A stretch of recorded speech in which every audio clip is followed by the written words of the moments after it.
Hello everyone, मैं नीलम तिवारी आप सभी का मैग्नेट ब्रेन्स में बहुत बहुत स्वागत करती हूँ। मैग्नेट ब्रेन्स एक ऐसा चैनल है जहाँ पर आपको किंडरगार्टन से लेकर 12th क्लास तक के सारे वीडियोस बिल्कुल फ्री अवेलेबल करवाए जाते हैं। ऐसा कि आज हम आपको कक्षा 7 संस्कृत का 10वां पाठ है जो है विश्व बंधुत्वम, उसको हम आपको पढ़ाने जा रहे हैं। ठीक है, तो विश्व का अर्थ होता है हमारा जगत और संसार, और बंधुत्व का अर्थ होता है बंधु, यानी बंधु का अर्थ क्या हुआ? भाई। ठीक है, और बंधुत्व त्व जोड़ने से क्या हो गया? भाईचारे की जो भावना है उसका उसके अंदर बोध हो जाता है। यानी विश्व में भाईचारे की भावना हो, कैसी होनी चाहिए, हमें क्या करना चाहिए जिससे कि हम अपने परिवार तक ही सीमित ना रहे। मतलब परिवार तो हमारा होता ही है जिसमें हम अपने रिश्तों के साथ में जुड़े होते हैं, लेकिन हमारे अंदर कैसी भावनाएं होनी चाहिए? हमें तो विश्व में ही, सारे विश्व को ही कैसा? बंधुत्व, यानी अपने भाईचारे की भावना के साथ में जीना चाहिए। ठीक है, तो इसमें हमारा विश्व बंधुत्व पाठ हमें यही सिखाता है। अब लिखा हुआ है, अच्छा, विश्व बंधुत्व होता क्या है, बंधुत्व की भावना होती क्या है, भाईचारे की भावना होती क्या है, उसको बताते हैं। लिखा है उत्सवे। अच्छा, उत्सव शब्द में हमारी क्या लगी है? सप्तमी विभक्ति है, जिसका अर्थ है कि उत्सव में। उत्सवे शब्द से अर्थ बना उत्सव में। व्यसने, व्यसने में होता है, व्यसने का मतलब होता है व्यक्तिगत, यानी खुद पर संकट पड़े। और जैसे हम पर कभी क्या होता है कि कभी भाई अचानक से कोई संकट आ जाता है, मान लीजिए घर में कुछ हो गया या आपको कुछ हो जाता है, तो ऐसा व्यक्तिगत संकट पड़ने पर दुर्भिक्षे, दुर्भिक्ष का अर्थ होता है अकाल। फिर कहते हैं राष्ट्र विप्लवे, राष्ट्र विप्लव यानी देश पर जब आपदा आ जाए, कोई दूसरा देश है वो उस पर आक्रमण कर दे, तो राष्ट्र विप्लवे यानी राष्ट्र के विप्लव, यानी कोई दूसरा अगर आक्रमण कर देता है या कोई हमारे देश पर कोई क्या आ जाती है, राष्ट्र का अर्थ क्या हुआ? देश, और उस पर कोई आपदा आ जाए या संकट आने पर। फिर कहते हैं दैनंदिनी, दैनंदिनी यानी रोज के, दैनिक कार्य में, रोज के कार्य में हमारे, अब कहे दैनिक का अर्थ क्या होता है? जो हर दिन करे जाते हैं। दैनिक कहते हैं दैनंदिन व्यवहारे, कहते हैं हर दिन के व्यवहार में च, और का अर्थ पहले हम निकालेंगे, और दैनिक यानी हर रोज के व्यवहार में, हर रोज के आपस में जो हम काम करते हैं, एक दूसरे की सहायता लेते हैं, कहते हैं यह सहायताम करोति, जो सहायता, यह का अर्थ क्या हुआ? जो सहायताम करोति, यह का अर्थ हुआ जो सहायता करते हैं, सह बंधु भवति, वे ही हमारे बंधु होते हैं। वे हमारे कौन होते हैं? बंधु होते हैं, यानी वे हमारे भाई जैसे होते हैं। कैसे होते हैं? उन्हीं को बंधु कहा जाता है जो कभी उत्सव में हमारे साथ हो, और सिर्फ उत्सव ही नहीं, खुशी नहीं कह रहे हैं, वैसे नहीं, कभी आप पर व्यक्तिगत संकट पड़े, दुर्भिक्ष यानी अकाल पड़े, कभी राष्ट्र पर आपदा आ जाए कि देश में, यानी कि अपने राज्य में, देश में जहां हम रह रहे हैं वहां पर अचानक से कभी हो जाता है, कभी बाढ़ आ जाती है, तो उस समय पे आपने देखा होगा NDRF हमारे यहाँ पे होती है जो संस्था, वहाँ के लोग अपनी भी जान को दांव पे लगाकर बाढ़ में से लोगों को निकालने के लिए जाते हैं। तो भाई ये राष्ट्र पर आपदा ही तो है, बाढ़ आ जाना अचानक से, फिर उस संकट में साथ देना, कहते हैं यह सहायताम करोति, जो सहायता करते हैं वे ही सह बंधु भवति, वे ही बंधु होते हैं। भव का अर्थ होता है होना, और भवति का अर्थ हो जाता है होते हैं, वे ही हमारे बंधु होते हैं। यदि विश्वे, यदि अगर, विश्व में, विश्व में मैं का अर्थ निकालेंगे क्योंकि सप्तमी विभक्ति लगी है।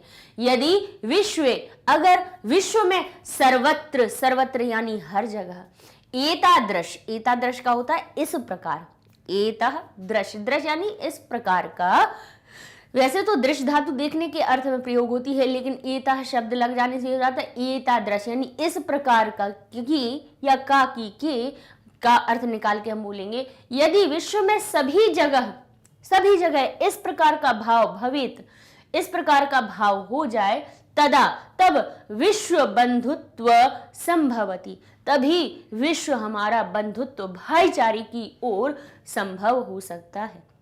विश्व में क्या हो सकता है, पूरे विश्व में आपस में भाईचारे की भावना संभव हो सकती है। जब क्या हो जाए, जब चाहे उत्सव हो, व्यसने, दुर्भिक्षे, राष्ट्र विप्लवे, दैनंदिन व्यवहारे यह सहायतां करोति सह बंधु भवति। यदि विश्व सर्वत्र एतादृश भाव, इसी प्रकार का भाव अगर पूरे विश्व में हो जाए कि हम चाहे उत्सव हो, चाहे कोई संकट हो या आपदा हो या रोज के मर्रा की बातें हो, तब भी हम कैसा हो, एक दूसरे की जब सहायता करेंगे तो ये विश्व में ही बंधुत्व का संदेश जाएगा, या पूरे विश्व में बंधुत्व संभव है, यानी पूरे विश्व में बंधु की भावना, भाईचारे की भावना संभव है। ठीक है, तो अब आगे देख लेते हैं। आगे लिखा हुआ है परंतु, लेकिन अभी तो उन्होंने बताया कि भाई जो इस प्रकार से रोज सहायता होती है एक दूसरे की, या फिर किसी संकट में, किसी खुशी में, हर्षोल्लास में, भाई हर्षोल्लास भी क्या अकेले कभी मनाया जाता है? जब तक कि दो लोग आपके पास नहीं होंगे तो अकेले आप क्या कर सकते हो? भाई आपके घर में कोई उत्सव है, कोई भी आपका त्योहार आता है, आपका दिवाली आता है, होली आता है, या जितने भी हमारे त्योहार आते हैं, उनमें अगर आप देखें कि अगर आपके साथ में कोई ना हो, और अगर आपका घर ही केवल अकेले 4 लोग हैं, चलो ठीक है, घर में आपके 4 लोग हो गए, और उसके बाद में अगर आप त्योहार मनाते हैं या कुछ भी करते हैं और उसमें अगर केवल आप ही मना रहे हो, आसपास वाले आपके साथ में ना हो, आसपास वाले जो साथ में रहते हैं लोग, अगर वो ही आपसे बोलचाल ना हो, आपसे लड़ाई झगड़ा हो या कुछ हो, बात ना करें, तो क्या वो आनंद या आ सकता है? क्या नहीं आ सकता ना। वो भाईचारे की भावना आएगी? नहीं आएगी। इसलिए भाई चाहे हम हो या कोई भी हो या दूसरे हो, सभी के अंदर इस प्रकार की भावना होनी चाहिए। लेकिन कह रहे हैं अधुना, अधुना का अर्थ हुआ अब, लेकिन अब निखिले यानी पूरे संसार में, लेकिन अब जो है पूरे संसार में कलह यानी लड़ाई झगड़े का, और स्य लग जाने से काकी के का अर्थ निकल आया। कलहस्य यानी कलह का, यानी लड़ाई झगड़े का, अशांति का, लड़ाई झगड़े का। च का अर्थ हम पहले निकालेंगे। कलहस्य च अशांति, कलह का और शांति और अशांति का वातावरणम अस्ति, वातावरण है चारों ओर। क्या है? कह रहे हैं लेकिन आज के जो संसार में, अधुना लेकिन आज संसार में, या अब पूरे संसार में, निखिल का अर्थ क्या हुआ? पूरे, कह रहे हैं निखिले संसार है, लेकिन अब पूरे संसार में क्या है? कलह का और कहते हैं अशांति वातावरणम अस्ति, अशांति का वातावरण है। मानवाह यानी जो मानव है। अच्छा, मानव एक होता तो लिखते मानवः, जैसे बालकः लिखते हैं, लेकिन मानव एक नहीं है, हमारे करोड़ों अरबों में है, तो इसीलिए कह दिया मानवाह, यानी बहुत सारे जो लोग हैं। कहते हैं मनुष्य परस्परम ना विश्वसन्ति, कहते हैं आपस में विश्वास नहीं करते हैं। क्या नहीं करते हैं? विश्वसन्ति, परस्परम ना विश्वसन्ति, नहीं विश्वास करते हैं एक दूसरे, परस्पर यानी एक दूसरे पर। ते वे परस्य कष्टम, वे पर का अर्थ होता है दूसरा, और का स्या लग जाने से काकी के का बोध हो जाएगा, षष्ठी विभक्ति लगी है। कहते हैं ते का अर्थ हुआ वे दूसरों के कष्टम, स्वकीयम कष्टम ना गणयंती, वे दूसरे के कष्टों को, कष्ट में द्वितीय विभक्ति कष्ट में का अर्थ को में लगा दिया, वे दूसरों के कष्ट को स्वकीयम अपना कष्ट नहीं मानते हैं, नहीं गिनते हैं। वे कहते हैं अरे हाँ ठीक है, हो रहा है, होते रहने दो। दूसरों के कष्ट को अपने कष्ट के रूप में नहीं गिनते हैं। गणयंती, गणना करना, गिनना, कहते हैं ना गणयंती, नहीं गिनते हैं। अपि च समर्थादेशा, और कहते हैं और भी जो समर्थ देश हैं, असमर्थान देशान प्रति उपेक्षा भावम प्रदर्शयन्ति, कहते हैं और भी, इस पर भी, कहते हैं इस पर भी जो समर्था देशा, जो समर्थ देश हैं, असमर्थान जो असमर्थ देश हैं, देशों को या देशों के प्रति, देशों के प्रति क्या करते हैं? उपेक्षा भावम, उपेक्षा भाव प्रदर्शयन्ति, प्रदर्शित करते हैं। समर्थ देश हैं, समर्थशाली हैं, लेकिन उनसे जो छोटे छोटे देश होते हैं उनके प्रति क्या दिखाते हैं? उपेक्षा भाव। अरे इनके पास तो ना कोई शक्ति है, ना कुछ है, ना कुछ है। इस प्रकार जो असमर्थ देश हैं उनके प्रति उपेक्षा भाव रखते हैं, उपहास का भाव रखते हैं। तेषाम उपरि, उनके ऊपर स्वकीय प्रभुत्व, उनके ऊपर, किनके ऊपर? वो जो हमारे कैसे हैं? असमर्थ देश हैं। उन तेषाम उपरि, उनके ऊपर स्वकीय यानी अपना प्रभुत्व, अपना शासन। प्रभुत्व का अर्थ क्या हुआ? अपना शासन स्थापयन्ति, स्थापित करते हैं। क्या करते हैं? अरे के अब क्योंकि वो समर्थ है इसलिए असमर्थ देश को क्या कर देते हैं? दबा भी देते हैं। जैसे अभी तालिबान और अफगानिस्तान में हुआ, देखा? तो वही होता है कि जो असमर्थ होता है उसको समर्थ देश क्या कर देते हैं? दबा लेते हैं। संसार में सर्वत्र, संसार में सभी जगह है विद्वेष, विद्वेष है, द्वेष रखते हैं, एक दूसरे से घृणा करते, एक दूसरे से कैसा रखते हैं? द्वेष की भावना, यानी लड़ाई झगड़े की भावना, है ना? अच्छा ही नहीं सोचते हैं। कहते हैं विद्वेषस्य शत्रुताया हिंसायाः च भावना दृश्यते। कहते हैं विद्वेष की, शत्रुता की, हिंसा यानी एक दूसरे को नुकसान पहुंचाना। च भावना, विद्वेष की, शत्रुता की और हिंसा की भावना दृश्यते, दिखाई देती है। सभी में देखिए षष्ठी विभक्ति लगी है। विद्वेष शब्द अकारांत था इसलिए स्या लग गया, शत्रुता शब्द आकारांत था इसीलिए याह लगा दिया, हिंसा शब्द कैसा है? आकारांत है इसलिए याह लगाया हुआ है। विद्वेषस्य शत्रुतायाः और हिंसायाः च भावना दृश्यते। कैसी भावना दिखाई देती है? संसार में सभी जगह विद्वेष की, शत्रुता की और हिंसा की भावना दिखाई देती है। देशानाम विकासः, देश का, अब देशा नाम, नाम कहाँ आता है? षष्ठी विभक्ति बहुवचन। षष्ठी विभक्ति काकी के का अर्थ बताती है। जहां पे षष्ठी विभक्ति लगती है वहां काकी के का अर्थ लगाते हैं, लेकिन ये षष्ठी विभक्ति का बहुवचन का प्रत्यय लगा हुआ है, जिसका कि अर्थ हुआ देश एक नहीं है, बहुत सारे देशों की बात कर रहे हैं। तो कहेंगे देशों का विकास अपि अवरुद्ध भवति, विकास भी अवरुद्ध हो जाता है। देशों का विकास भी कैसा होता है? अवरुद्ध हो जाता है। जबकि भाई कैसी भावना होनी चाहिए कि कोई असमर्थ देश है, उसको सहायता की आवश्यकता है, तो हम समर्थ हैं तो हमें दूसरे देशों की सहायता करनी चाहिए, ना कि उसका शोषण करना चाहिए। अब कैसा होता है शोषण? ये होता है कि कई जैसे समर्थ देश हैं, वो छोटे देशों के या फिर जो असमर्थ देश दिख रहे हैं उनके लिए क्या करेंगे? भाई उनके यहाँ पे किसी वस्तु की आवश्यकता है, उसको अगर निर्यात करेंगे, भेजेंगे, तो उस पर हाई टैक्स लगा देंगे। या मतलब किसी भी प्रकार से अगर उनके पास सैन्य बल नहीं है तो कहेंगे भाई इनका पूरा देश हमारे अंडर में आ जाए, भाई उस पर क्या कर देंगे? आक्रमण कर देंगे। और उस पर अभी भी ये चीज़ें चलती हैं, हो जाती हैं, है ना? तो कह रहे हैं, और इससे क्या होता है? देशों का विकास भी अवरुद्ध हो जाता है, रुक जाता है। क्योंकि अब वो कह रहे हैं कि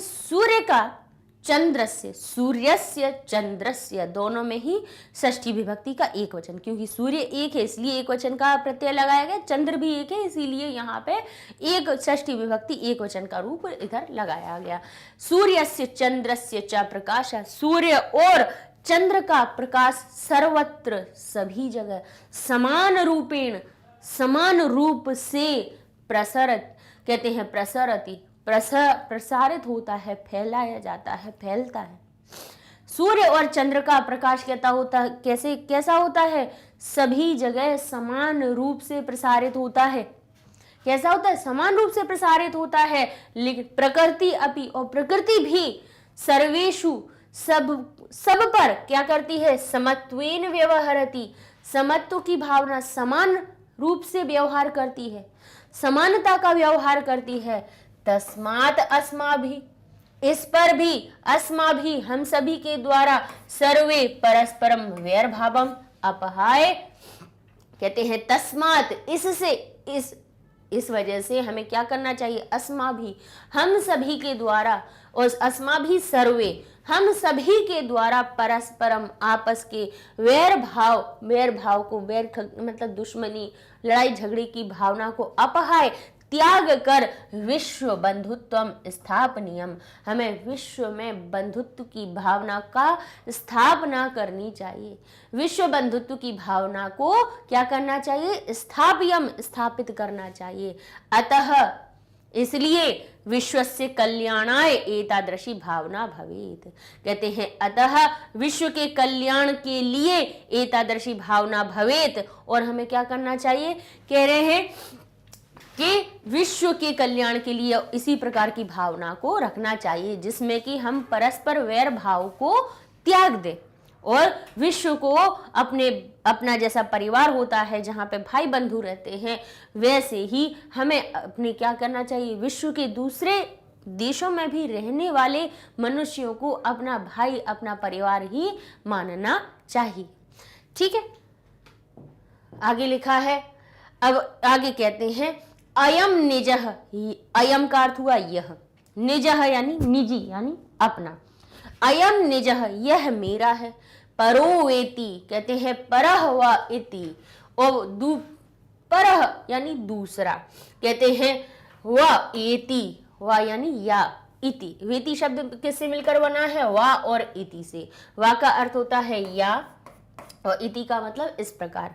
कहते हैं अयम निजः यह अपना है, अयम का अर्थ हुआ यह, निजः यानी अपना है, और कहते हैं परो शब्द कहाँ से आया है? हमारी उत्व संधि से। हमने कई बार आपको लेसन एक्सप्लेन किया, उसमें हमने आपको समझाया है कि हमारा जो विसर्ग होता है किसकी वजह से? पीछे आने वाले, जैसे ये परह लिखा हुआ था, यहाँ पर या तो आ जाता है, या फिर व्यंजन वर्णमाला में जो 5 वर्ग होते हैं कचट तप, उनके तीसरे चौथे पांचवा वर्ण आ जाए तो, या फिर य र ल व आ जाने पर विसर्ग हमारा ओ की मात्रा में परिवर्तित हो जाता है। ये उत्व संधि का नियम होता है जिसको हमने शॉर्ट में आपको बता दिया।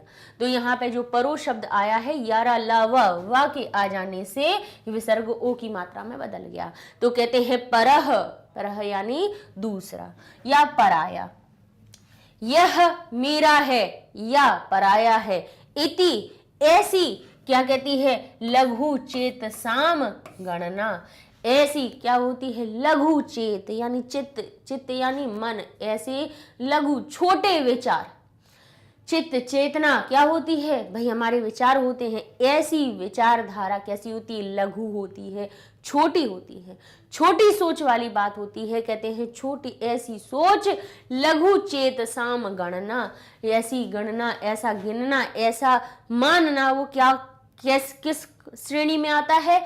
लघु चेत साम, लघु यानी छोटे मन वाले, छोटे मन वाले, छोटी विचारधारा रखने वाले, ऐसा कहते हैं कि अयम निज यह मेरा है, वह परह ये अथवा दूसरा है, ये पराया है, ये मेरा है, ये पराया है, ऐसी भावना कौन रखते हैं? लघु चेत साम, लघु यानी छोटे, चेत साम चित्त वाले, छोटे विचारों वाले, इस प्रकार की गणना करते हैं। लेकिन कहते हैं उदार चरिता नाम, लेकिन उदार चरित वाले जो लोग होते हैं तो उनके लिए तो उदार चरित वालों का तो वह वसुधैव कुटुंबकम, उनके लिए तो जो वसुधा ही कैसी होती है? वसुधैव।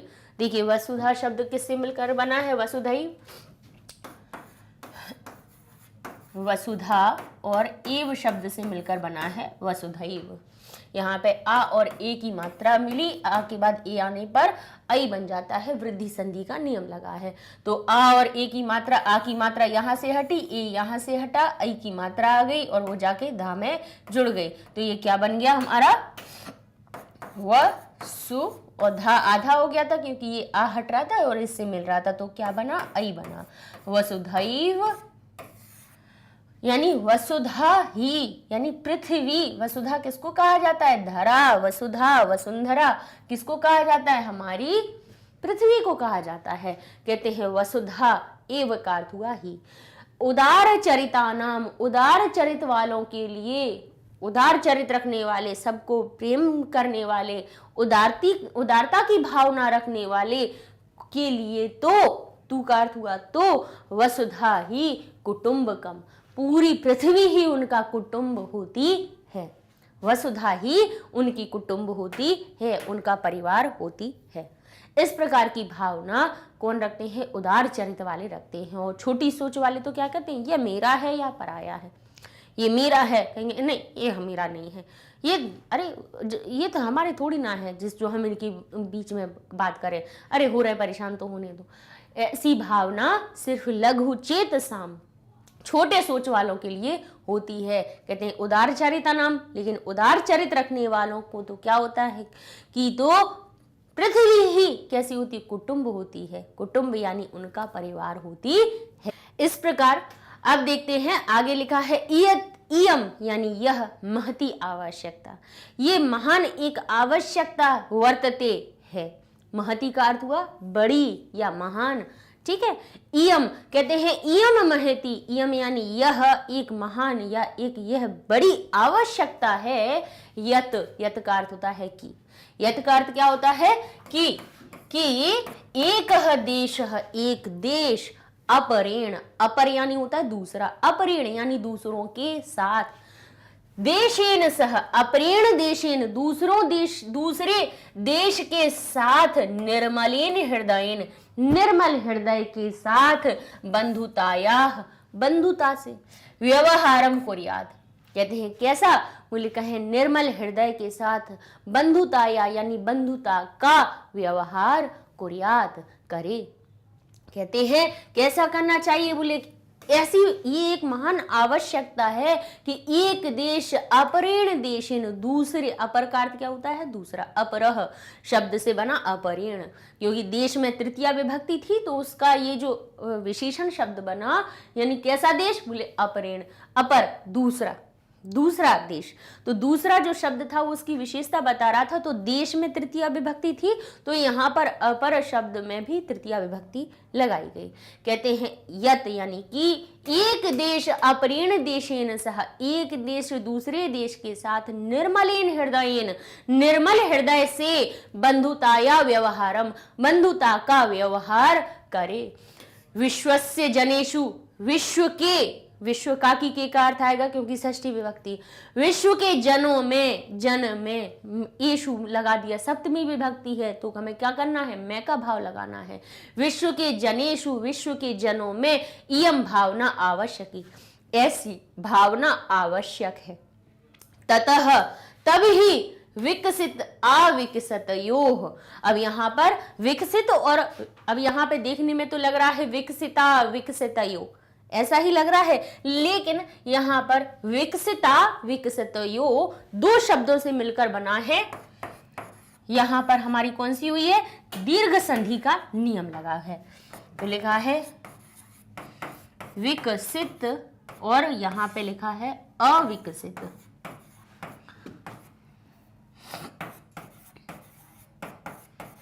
अविकसितयोः, योः क्या है?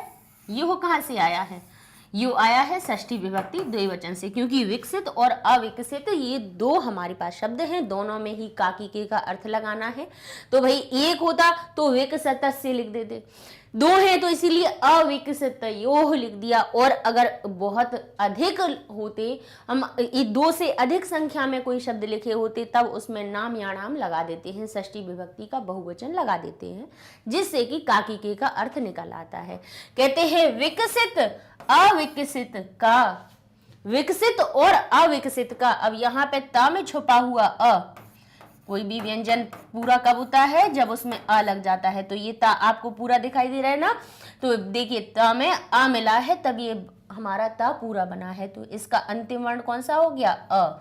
तो हमारा कौन सा? बोले ता में छुपा हुआ अ किससे जुड़ा? इस वाले आ से जुड़ा। तो यहाँ पे बड़ा आ गया और बड़ा आ ये जो आधा टूट गया था उसमें अपनी मात्रा को भेज देगा, तो इसीलिए त शब्द हमारा बन गया है ता। तो यहाँ पर देखिए आपको दिख रहा है ना, विकसिता विकसितयोः, विकसित अविकसितयोः यानी विकसित और अविकसित का देशयों मध्य, अविकसित देश के मध्य में स्वस्था स्पर्धा भवति, सही स्पर्धा होगी।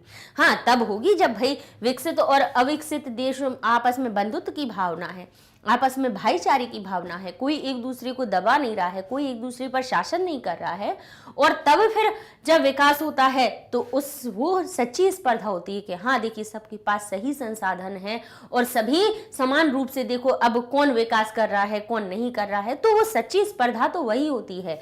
ये नहीं होता है कि अपने बल पर दूसरे देश को क्या कर लेना, उस पर अपना अधिकार जमा लेना, है ना, उसके ऊपर अत्याचार करना, तो ये भावनाएं अच्छी नहीं होती हैं। कहते हैं जब कहते हैं विश्व के जनों में यम भावना आवश्यक, विश्व के लोगों में यह भावना आवश्यक है, ततः तभी विकसित और अविकसित देशयों, विकसित और अविकसित देशों के मध्य में स्वस्था स्पर्धा भविष्यति, सही स्पर्धा होगी। स्पर्धा का मतलब होता है कंपटीशन, तभी सही स्पर्धा होगी। सर्वे देशाः, सभी देश, ज्ञान विज्ञानयो क्षेत्रे, ज्ञान और विज्ञान के क्षेत्र में मैत्री भावनया संयोगेन च समृद्धि प्राप्तम समर्था भविष्यति। कहते हैं सभी देश, तभी सभी देश क्या होंगे, ज्ञान विज्ञान के क्षेत्र में मैत्री भावना के सही और सहयोग के द्वारा समृद्धि को प्राप्त करने में समर्थ होंगे। समर्था भविष्यन्ति, भव यानी होना, भविष्यन्ति यानी होंगे। तभी सभी देश क्या होंगे, सभी देश ज्ञान विज्ञान के क्षेत्र में मैत्री भावना के और सहयोग के द्वारा ही, सहयोगेन सहयोग के द्वारा ही समृद्धि प्राप्तम, समृद्धि को प्राप्त करने में समृद्ध होंगे। तभी सारे देश कैसे होंगे, जब एक दूसरे में की सहायता की भावना हर देश में होगी, कि लड़ाई झगड़े की भावना खत्म हो जाएगी, तभी हर देश ज्ञान विज्ञान के क्षेत्र में अपनी क्या कर पाएगा, उन्नति कर सकता है। अभी हमारे भारत देश में ही देख लो, कश्मीर के ऊपर आधा चाइना आधे पाकिस्तान सब क्या करने लगे हैं, उसको कैप्चर करने में लगे रहते हैं कि भाई इतना हम ले लें उतना ही लग लें। वहां पर हमेशा ये चीजें बनी रहती हैं, भाई क्यों, क्या मिल जाएगा, उतना सा टुकड़ा इधर चला गया या इधर चला गया, क्या हो जाएगा। बंधुत्व की भावना होनी चाहिए, भाईचारे की भावना होनी चाहिए। हमारे पास अगर कोई होता है, हम अपने भाई से उसको बांटते नहीं है क्या, बांटते हैं ना, तो भाई ऐसी भावना हमारे अंदर होनी चाहिए। लड़ाई झगड़े की भावना, जिस तरह से शांति हो सके, जिस तरह से आपस में प्रेम रह सके, ऐसे काम करने चाहिए हर एक देश को, ना ही केवल भारत को, ना ही केवल किसी को, ना ही किसी को, विश्व को ही कैसा मानना चाहिए, कुटुंब की तरह मानना चाहिए, भाई की तरह मानना चाहिए। तो यहाँ पर यही लिखा है, तभी सारे देश मिलकर क्या हो सकते हैं, हर एक देश ज्ञान विज्ञान के क्षेत्र में मैत्री भावना से, मित्रता की जब भावना होगी, एक दूसरे को सहयोग करेंगे, उसके द्वारा समृद्धि को प्राप्त कर सकते हैं। तभी कर सकते हैं, ऐसे नहीं कर सकते हैं कि हम लड़ते भिड़ते रहे, तो उससे क्या होता है, धन की हानि, तन की हानि, जन की हानि, हर चीज की हानि होती है। लड़ाई झगड़े से कुछ अच्छा होता है, जब लड़ाइयाँ होती हैं एक दूसरे में तो क्या हो जाता है, तो भाई यही होता है कि जो देश के लिए लड़ने वाले सैनिक होते हैं, चाहे अपने देश के हों या दूसरे देश के हों, ये ही आपस में क्या होता है, इनकी हानि होती है। उनके लिए हर देश धन भी लगाता है, धन की भी हानि होती है, लोगों के तन की हानि होती है, मन की हानि होती है। मन की कैसे होगी भाई, जो सैनिक लड़ रहे हैं क्या उनके परिवार नहीं है, उनके मन, जब वो वीरगति को प्राप्त होते हैं तो क्या उनके घर के लोगों का मन अच्छा हो जाता है क्या, मन की भी हानि है, देश में अशांति का भावना आती है। तो ऐसी भावनाओं से हमें दूर होना चाहिए और हमें अपने अंदर विश्व के लिए बंधुत्व की भावना को शुरू करना चाहिए। और ये केवल एक के लिए संदेश नहीं है, ये पाठ हमें विश्व के सारे जितने भी लोग हैं उन सभी को ये पाठ पढ़ाया जा रहा है, इसलिए कि विश्व के सारे लोग ही आपस में विश्व में बंधुत्व की भावना आपस में रखें, भाईचारे की भावना रखें। इस प्रकार से ये पाठ हो जाता है समाप्त। ये अपने अंत में जो शब्दार्थ आए हैं, साथ साथ में तो हम बताते ही गए हैं हर एक पैराग्राफ में, यहाँ पर भी शब्दार्थ जो आपकी बुक में अंत में है वो दिखा दिए हैं, हमने दे दिए।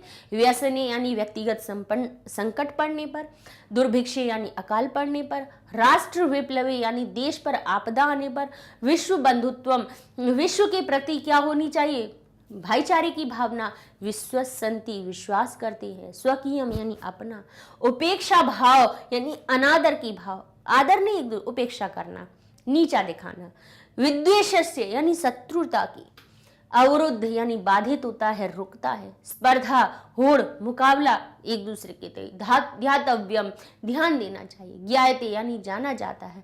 समत्वेन, समान भाव से। अपहाय यानी छोड़कर। परोवेति, परो व इति, परोवेति किस शब्दों से मिलकर बना है हमारा? परह व और इति।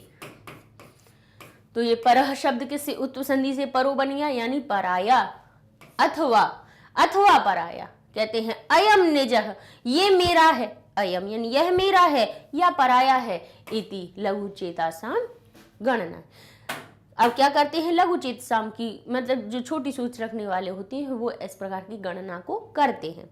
लघु चेतासाम का अर्थ यानी क्षुद्र हृदय वाले, छोटी सोच वाले, छोटी सोच को रखने वाले। वसुधैव यानी वसुधा एव शब्द से मिलकर बना है। धरती ही कुटुंबकम यानी परिवार होता है। इस प्रकार से ये पाठ का आपका अनुवाद पूरा हो जाता है। विश्व बंधुत्वम क्या संदेश मिला इसमें हमें कि आपस में भले ही चाहे हम अपने परिवार में हों, हम अपने शहर में हों, अपने नगर में हों, गांव में हों, देश में हों या अपने पूरे विश्व में हों, हमें एक दूसरे के प्रति परिवार जैसे हम परिवार में एक दूसरे के साथ मिलजुल कर रहते हैं, वैसे ही हमें दूसरे लोगों को भी, अपनी पृथ्वी को ही कुटुंब परिवार मानना चाहिए। ये संदेश हमारा ये पाठ देता है। अच्छा, ये सारे वीडियोस आपको हमारी वेबसाइट पर भी मिल जाएंगे। आप गूगल टैब पे जाइए, लिखिए magnetbrains.com, आपके सामने वेबसाइट ओपन हो जाएगी। वेबसाइट का पेज आ जाएगा, यहाँ पे आपको क्लासेस दिखने लगेंगी। क्लास जाइए, क्लास सेलेक्ट कीजिए तो आपको 7th क्लास के सारे सब्जेक्ट दिखने लगे। संस्कृत को क्लिक करेंगे तो संस्कृत ओपन हो जाएगा। यहाँ पे आपको चैप्टर वाइज वीडियोस मिल जाएंगे कि हर चैप्टर, जितने चैप्टर होते जा रहे हैं वो सभी यहाँ पे आपको ऐड होके मिल जाएंगे। अब पर्टिकुलर एक पहला चैप्टर पढ़ लिया, दूसरा पढ़ लिया, या दूसरे तीसरे तो पढ़ लिए, पहला नहीं पढ़ा तो चैप्टर 1 को क्लिक किया, तो अब सिर्फ आपको चैप्टर 1 के ही वीडियोस दिखेंगे। इसमें सबसे अच्छी बात यह है कि जिस चैप्टर को पढ़ना चाहते हो उसी टॉपिक को तुरंत उस पर पहुंच सकते हो आप। चैप्टर 1 को क्लिक करेंगे तो यहाँ पे 3 लेक्चर्स की लिस्ट आपके सामने आ जाएगी, और मान लीजिए उसमें आपने पहले को क्लिक किया तो आपके सामने पहला अनुवाद का वीडियो ओपन हो जाएगा। अभ्यास उसी लिस्ट में सामने लिखा है अनुवाद, अभ्यास पार्ट 1, अभ्यास पार्ट 2। अब आपको जो पढ़ना है, अभ्यास पढ़ना है तो अभ्यास पे क्लिक कर दीजिए, उसका वीडियो ओपन हो जाएगा। नेक्स्ट पे भी जाने का ऑप्शन है यहाँ पर। तो भाई टॉपिक वाइज हम पढ़ाई कर सकते हैं कि कोई टॉपिक छूट गया है, अनुवाद छूट गया है, तो सीधा अनुवाद पे जाके देख लीजिए। क्या होता है यूट्यूब पे जब लिस्ट में हम सर्च करते हैं तो कई बार होते हुए चीज़ें भी हमारी नहीं मिल पाती और लगता है कि ये चीज़ नहीं हुई है। मान लीजिए क्योंकि जो 6th क्लास है हमने जनवरी में शुरू किया था, जनवरी 21 में स्टार्ट हुआ था और उसमें हमने पूरा कंप्लीट हो गया, लेकिन कई 6th के बच्चों को अभी तक ये भी नहीं पता है कि 6th क्लास की भी संस्कृत हो चुकी है, 8th की पूरी हो चुकी है, 9th की पूरी हो गई है, 10th की पूरी हो गई है, 7th की रह गई है, बस 7th की चल रही है, उसमें भी अपने 10 पाठ हो चुके हैं, है ना। इसलिए वेबसाइट पे जाएंगे, क्लास वाइज आपको पता चल जाएगा कि कौन कौन सी चीज़ें हो चुकी हैं। तो पढ़ते रहिए मैग्नेट ब्रेन्स के साथ में। नेक्स्ट वीडियो में मिलिए जिसमें हम अभ्यास कार्यों को करवाएंगे। तब तक के लिए धन्यवाद। वो अच्छी तरह से बोल पाते हैं, ठीक है, शुद्ध बोलते हैं, जब बार बार हम उच्चारित करते हैं तब। आगे लिखा है दुर्भिक्षे, ठीक है, दू पहले बोलेंगे, ये जो रा है उसको बाद में बोलेंगे, फिर भिक्षे को बोलेंगे, ठीक है, बोलेंगे दुर्भिक्षे। किसी भी शब्द को पहले मात्राओं को ध्यान से पढ़िए कि किसके बाद कौन सी मात्रा आ रही है, वैसे उसको पढ़ना है। दुर्भिक्षे राष्ट्र विप्लवे, राष्ट्र विप्लवे, राष्ट्र विप्लवे कैसे आया, राष्ट्र विप्लवे, विप पाप पूरा नहीं बोला, विपा नहीं बोला, विप बोला थोड़ा सा, विप्लवे। विश्व बंधुत्वम, विश्व बंधुत्वम, तो साथ में बोलेंगे तो क्या बन जाएगा, विश्व बंधुत्वम, ठीक है। अब आके लिखा है विश्व, अब क्या लिखा है ये, विश्व संति, विश्व संति, विश्व संति का अर्थ क्या हुआ, विश्वास करते हैं। उपेक्षा भावम, उपेक्षा भाव यानी अनादर की, छोटा दिखाना, किसी को अपने से छोटा दिखाना ही उपेक्षा की भावना होती है। अब आगे पढ़ेंगे विद्वेषस्य, विद्वेषस्य, पहले अच्छा ये वाले शा को बोलने का तरीका क्या होता है, हम अपनी जो हमारी जीभ होती है, हमारी टंग होती है, उसको पलट लीजिए पूरा, जैसे ही पलटेंगे और फिर शा की ध्वनि निकालिए तो वो जो गर्म हवा निकलती है वो ही श, उसको इस प्रकार से बोला जाता है श, ठीक है। विद्वेषस्य यानी विद्वेष की, ध्यातव्यम, ध्यान अलग कर दीजिए, तव्यम अलग कर दीजिए, ध्यातव्यम ध्यान देने योग्य, दुख भाग कहते हैं दुख भाग, दुख की भाव दूर होना, प्रदर्शयन्ति प्रदर्शित करना, ठीक है। आगे देखते हैं, मंजूषातः समानार्थक पदानि चित्वा लिखत, मंजूषा से समानार्थक पदों को चुनकर लिखिए। अब आगे लिखा है परस्य यानी पर का अर्थ हुआ दूसरों, और काकी का अर्थ षष्ठी विभक्ति बता रही है, कह रहे हैं परस्य यानी दूसरों का। दुखम दुख, आत्मनम अपना, आत्मा का, आत्मनम यानी अपना, बाधित यानी रुकना, परिवार, परिवार तो जैसे आपको पता ही है, परिवार जहां पर हम आपस में आप सदस्य रहते हैं। संपन्नम संपन्न होना, त्यक्त्वा छोड़कर, संपूर्ण यानी पूरा सर्वत्र।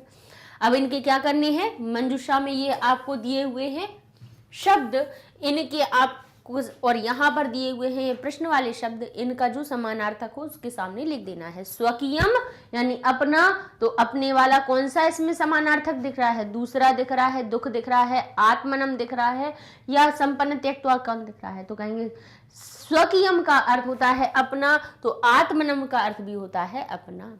अवरुद्ध यानी रुक जाना, और रुक जाना और कहाँ से हमें अर्थ बता रहा है, अवरुद्ध, रुद्ध यानी रुक जाना, अवरुद्ध बिल्कुल रुक जाना, तो बाधित, बाधित और अवरुद्ध एक ही बात हो रही है। कुटुंब किसको कहा जाता है, परिवार को कहा जाता है। अन्यस्य यानी अन्य का अर्थ क्या हुआ, दूसरा, और उसमें भी काकी के का अर्थ है, तो अन्यस्य यानी दूसरों का, तो यहाँ पे दूसरों का भाव बताने वाला कौन सा शब्द है, परस्य यानी पर का, दूसरों का। अपहाय, अपहाय यानी छोड़ना या छोड़कर, तो या इसका हमारा जो समानार्थक बनेगा क्या बनेगा, त्यक्त्वा यानी छोड़कर। त्यज धातु का रूप बना त्यक्त्वा यानी छोड़कर। आगे लिखा हुआ है समृद्धम, समृद्ध का अर्थ क्या होगा, यानी जिसके पास हर चीज उपलब्ध हो वो समृद्धि होता है, समृद्ध होता है, तो उसी का हमारा समानार्थक क्या बन रहा है, संपन्नम, जिस संपन्न हो, जिसके पास हर तरह के सुख साधन होते हैं वो समृद्ध और संपन्न कहलाता है। कष्टम, कष्टम का अर्थ यहाँ पे समानार्थक क्या होगा बताइए, दुख होगा या संपूर्ण होगा, तो कहेंगे कष्ट और दुख एक ही बात होती है। निखिले, निखिल का अर्थ क्या बताया था हमने, निखिले संसारे, तो क्या बताया था, संपूर्ण संसारे, संपूर्ण पूरा, तो निखिल और संपूर्ण एक ही बात होती है। इस प्रकार से ये आपके समानार्थक शब्द हो जाते हैं, ठीक है। अब आगे लिखा है रेखांकितानि पदानि, यानी रेखांकित जो पद हैं उनको संशोध्य लिख, संशोधित करके लिखना है। अब संशोधित यानी उनको ठीक ठाक करके, उनमें क्या ठीक ठाक करना है, अब इसको हमें देखना पड़ेगा। इसको देखने के लिए आपको थोड़ा सा क्या ध्यान करना होगा, हमें अपने कारकों को, इनको ठीक करना तो हम बता देंगे, इसके बाद में ये आ जाओ, इसके बाद इसकी जगह पे ये लिख दीजिए, इसकी जगह पे ये, आंसर तो मिल जाएंगे, लेकिन इनमें क्या ठीक ठाक कर रहे हैं ये तो हमें पता होना चाहिए। ये हम ठीक ठाक कर रहे हैं अपने कारक, कारक और उनमें लगी हुई विभक्ति, इनको ठीक कर रहे हैं हम। क्या इसमें कैसे लिख दिया है, यहाँ पर जैसे कारक वो बनना है, कर्ण कारक बन रहा है और उसमें अपादान कारक की विभक्ति लगा दी गई, तो ये गलत है ना। तो कारक भाई हमारे पास कितने होते हैं, 7 होते हैं। संस्कृत के कारक तो 6 ही होते हैं।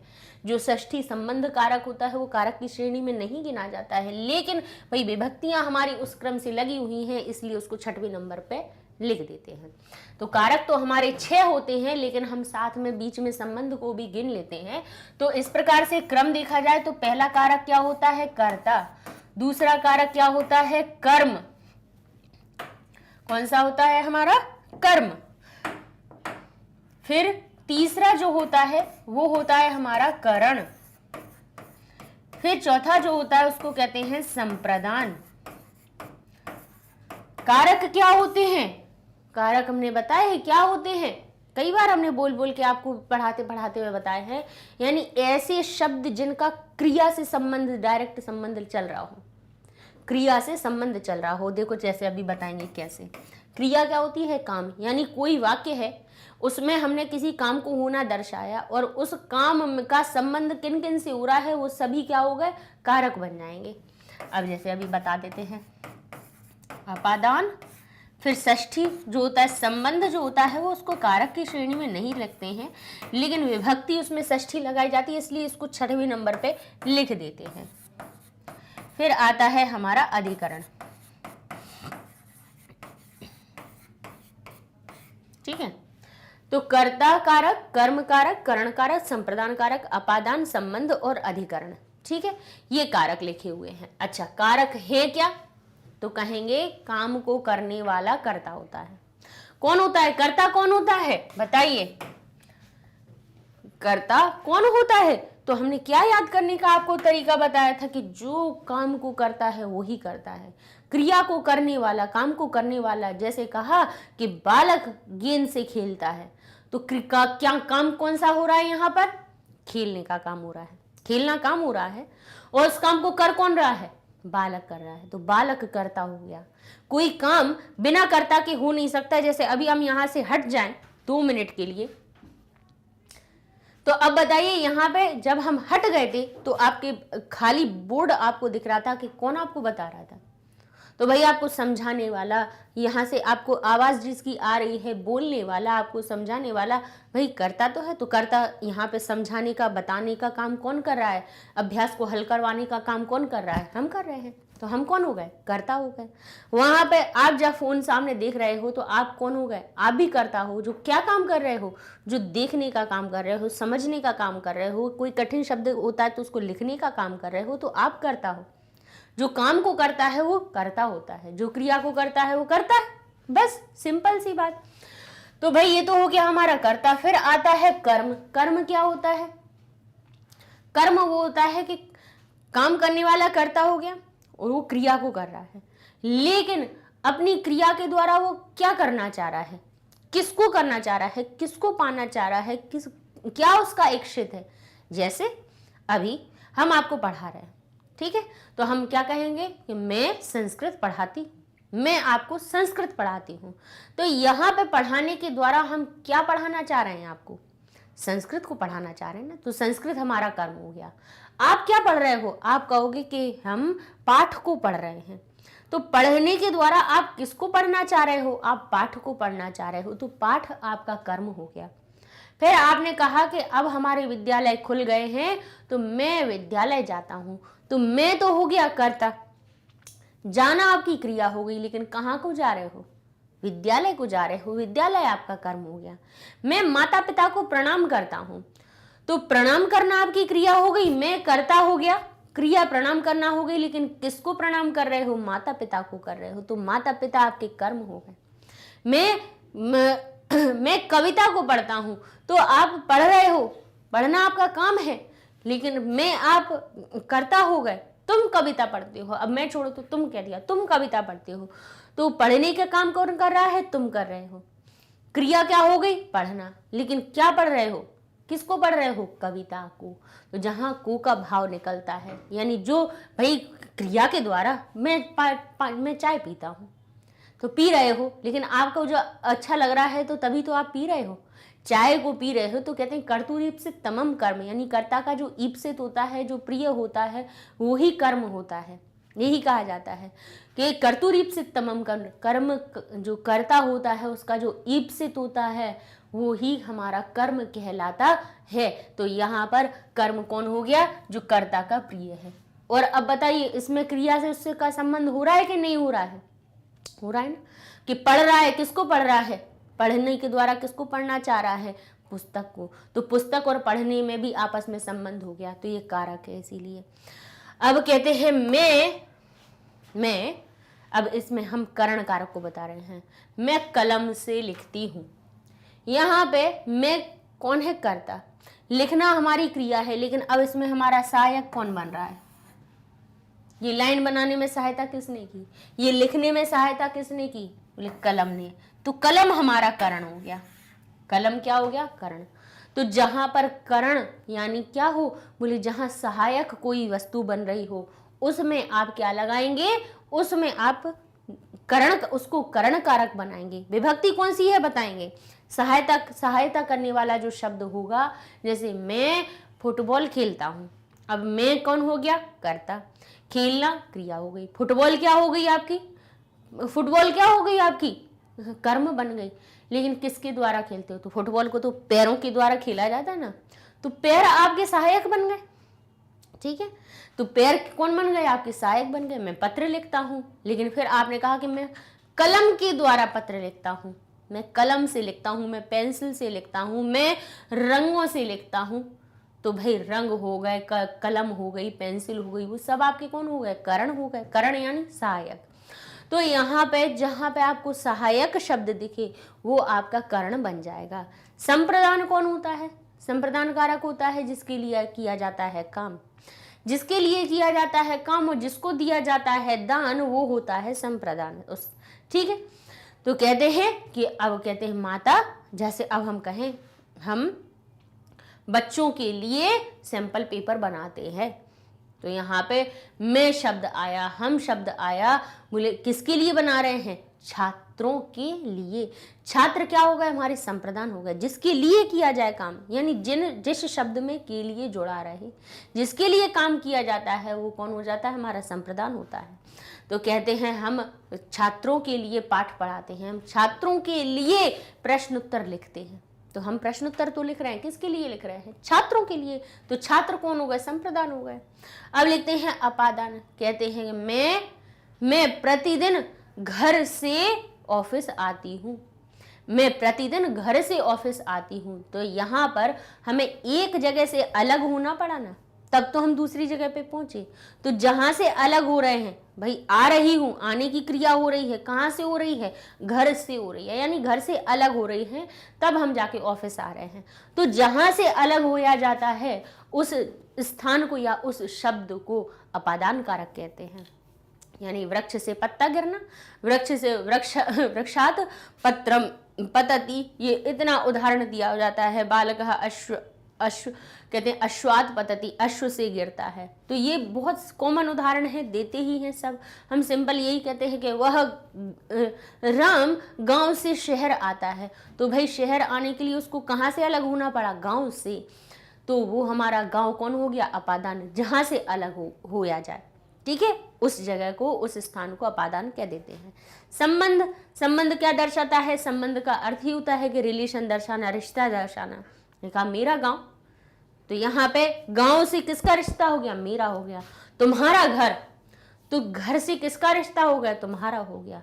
हम सबका देश, तो देश से किसका रिश्ता हो गया, हम सभी का।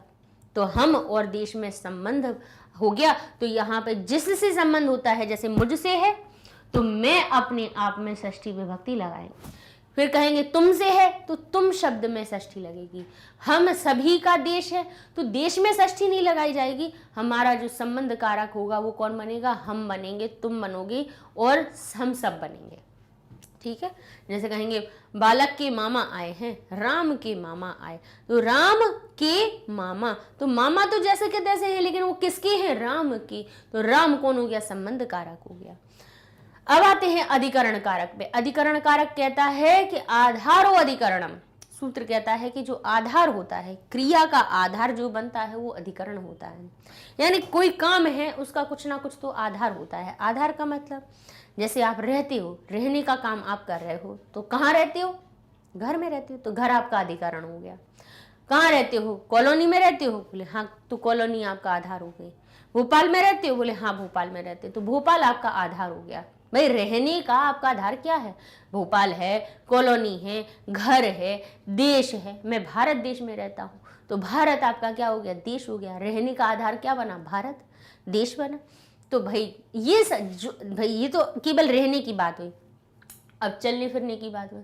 मैं सड़क पर चलता हूँ, मैं सड़क पर चलता हूँ, तो चलने का आधार क्या बन गई, सड़क। मैं सड़क पर दौड़ता हूँ, दौड़ने का आधार क्या बन गया, सड़क बन गई। मैं मैदान में दौड़ता हूँ, तो यहाँ दौड़ने का आधार क्या बन गया, आपका मैदान बन गया। मैं विद्यालय में पढ़ता हूँ, तो पढ़ने का आधार क्या बन गया, आपका विद्यालय बन गया। मैं कक्षा में बैठता हूँ, तो बैठने का आधार क्या बन गया, कक्षा। मैं कुर्सी पर बैठता हूँ, मैं पलंग पर सोता हूँ, मैं जमीन पर सोता हूँ, तो यहाँ पे क्रिया का कुछ ना कुछ आधार बन रहा है। हवा में लटक के तो नहीं होता है कोई काम, नहीं होता ना, तो जो भाई आधार होगा वो अधिकरण बनेगा। ठीक है। अच्छा, अब इन कारकों में विभक्तियां कौन सी लगाई जाती हैं, तो कह रहे जो इनका क्रम होता है वैसी ही विभक्ति लगा देते हैं। सूत्र साथ साथ में बोलते जाएगा, याद रहेंगे आपको कि कर्तरी प्रथम, आगे कहते हैं कर्मणि द्वितीया, साथ में बोलते रहेंगे, याद हो जाएंगे, हमें भी ऐसे ही याद हो गए हैं। कर्णे तृतीया, कर्ण में कौन सी विभक्ति आती है हमारी, तृतीया विभक्ति। बोलिए, कर्तरी प्रथमा, कर्मणि द्वितीया, कर्णे तृतीया, संप्रदाने चतुर्थी, संप्रदाने चतुर्थी, अपादाने पंचमी, अपादाने पंचमी, संबंधे षष्ठी, संबंध में षष्ठी विभक्ति, अधिकरणे सप्तमी। तो ये हो जाएंगे आपको याद। इनके चिन्ह कौन से होते हैं, कर्ता का चिन्ह होता है ने, यानी जहां ने का भाव आ रहा हो, काम करने वाले को कर्ता कहेंगे, जहां पे को छुपा हुआ हो उस अर्थ में वहां कर्म आता है। कर्मणि द्वितीया लगा दीजिए। ठीक है, जिस शब्द के साथ में से या के द्वारा का भाव छुपा हुआ हो वो आप मान लेना कि वो करण कारक है और करणी तृतीया विभक्ति लगा देना। जिस शब्द के साथ में के लिए का भाव आ जाए वो संप्रदान कारक हो जाएगा, संप्रदान में चतुर्थी विभक्ति आ जाएगी। जिसमें से लिखा हुआ हो और उसमें कौन सा हो, देखिए से दो जगह आता है, करण में भी आता है लेकिन ये सहायक बनता है। ठीक है, ये कौन सा होता है, सहायता वाला। बोले कलम से लिखा तो कलम क्या हुई, सहायक हुई, तो से या के द्वारा। लेकिन ये वाला जो से होता है वो अलग होने वाला होता है। कौन सा होता है, अलग होने वाला। फिर कहते हैं संबंध काकी के, का की और के, काकी के जिसके साथ में लगा हुआ हो मामा का घर, तो मामा शब्द में का शब्द लगा है तो मामा क्या हो गए, संबंध कारक हो गए, षष्ठी विभक्ति लग जाएगी उनमें। अधिकरण में पर, तो कहते हैं विद्यालय में पढ़ता हूं, विद्यालय के साथ में मैं लगा हुआ है तो विद्यालय अधिकरण कारक हो गया, सप्तमी विभक्ति। तो यहाँ में और पर का जहां भाव आ जाए वो हमारा अधिकरण कारक होता है और अधिकरण सप्तमी। तो यहाँ पर आपको जो करवाने जा रहे हैं वो यही हो रहे हैं।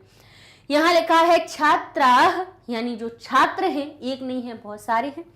क्रीड़ा क्षेत्रे, क्रीड़ा के क्षेत्र में, देखिए सप्तमी विभक्ति हम क्यों कहते हैं, सप्तमी विभक्ति लगी है मैं का अर्थ है, षष्ठी विभक्ति लगी है काकी के का अर्थ है। हम हर बार आपको बताते जाते हैं ये चीज। लिखा है क्रीड़ा, छात्र जो हैं क्रीड़ा क्षेत्र में कंदुकात क्रीडंती। अब जो कंदुकात शब्द है वो है पंचमी विभक्ति। आत कहाँ आता है, जैसे बालक के शब्द रूप आप देखें, फल के शब्द रूप देखें तो फल बन जाता है हमारा फलात, पुस्तक बन जाती है पुस्तकात, हमारा जो राम है वो हो जाते हैं रामात, बालक बन जाता है बालकात। तो आत जो शब्द है वो कहाँ आता है, पंचमी विभक्ति में आता है। किसमें, पंचमी विभक्ति में। अर्थात अब अगर इसमें पंचमी विभक्ति लगी है तो इसमें क्या अर्थ निकल रहा है, से का अर्थ निकल रहा है। पंचमी विभक्ति लगी है तो इसमें क्या आ रहा है, से का भाव आ रहा है, लेकिन वो से कौन सा हो रहा है, वो अलग होने वाला से हो रहा है। तो क्या यहाँ पे गेंद शब्द में कंदुक का अर्थ होता है गेंद, और गेंद में से लगा हुआ है और वो भी कौन सा, अलग होने वाला। तो कह रहे हैं छात्र क्रीड़ा क्षेत्र में या खेल के मैदान में गेंद से खेलते हैं, या गेंद अलग हो गई क्या, गेंद में से आना सही है क्या, कि जो से तो आना चाहिए लेकिन क्या अलग होने वाला से है। भाई अगर गेंद उसके साथ में नहीं होगी तो साथ उसके साथ में ही तो खेलते हैं, कि उसको अलग फेंक देते हैं और खेलते रहते हैं।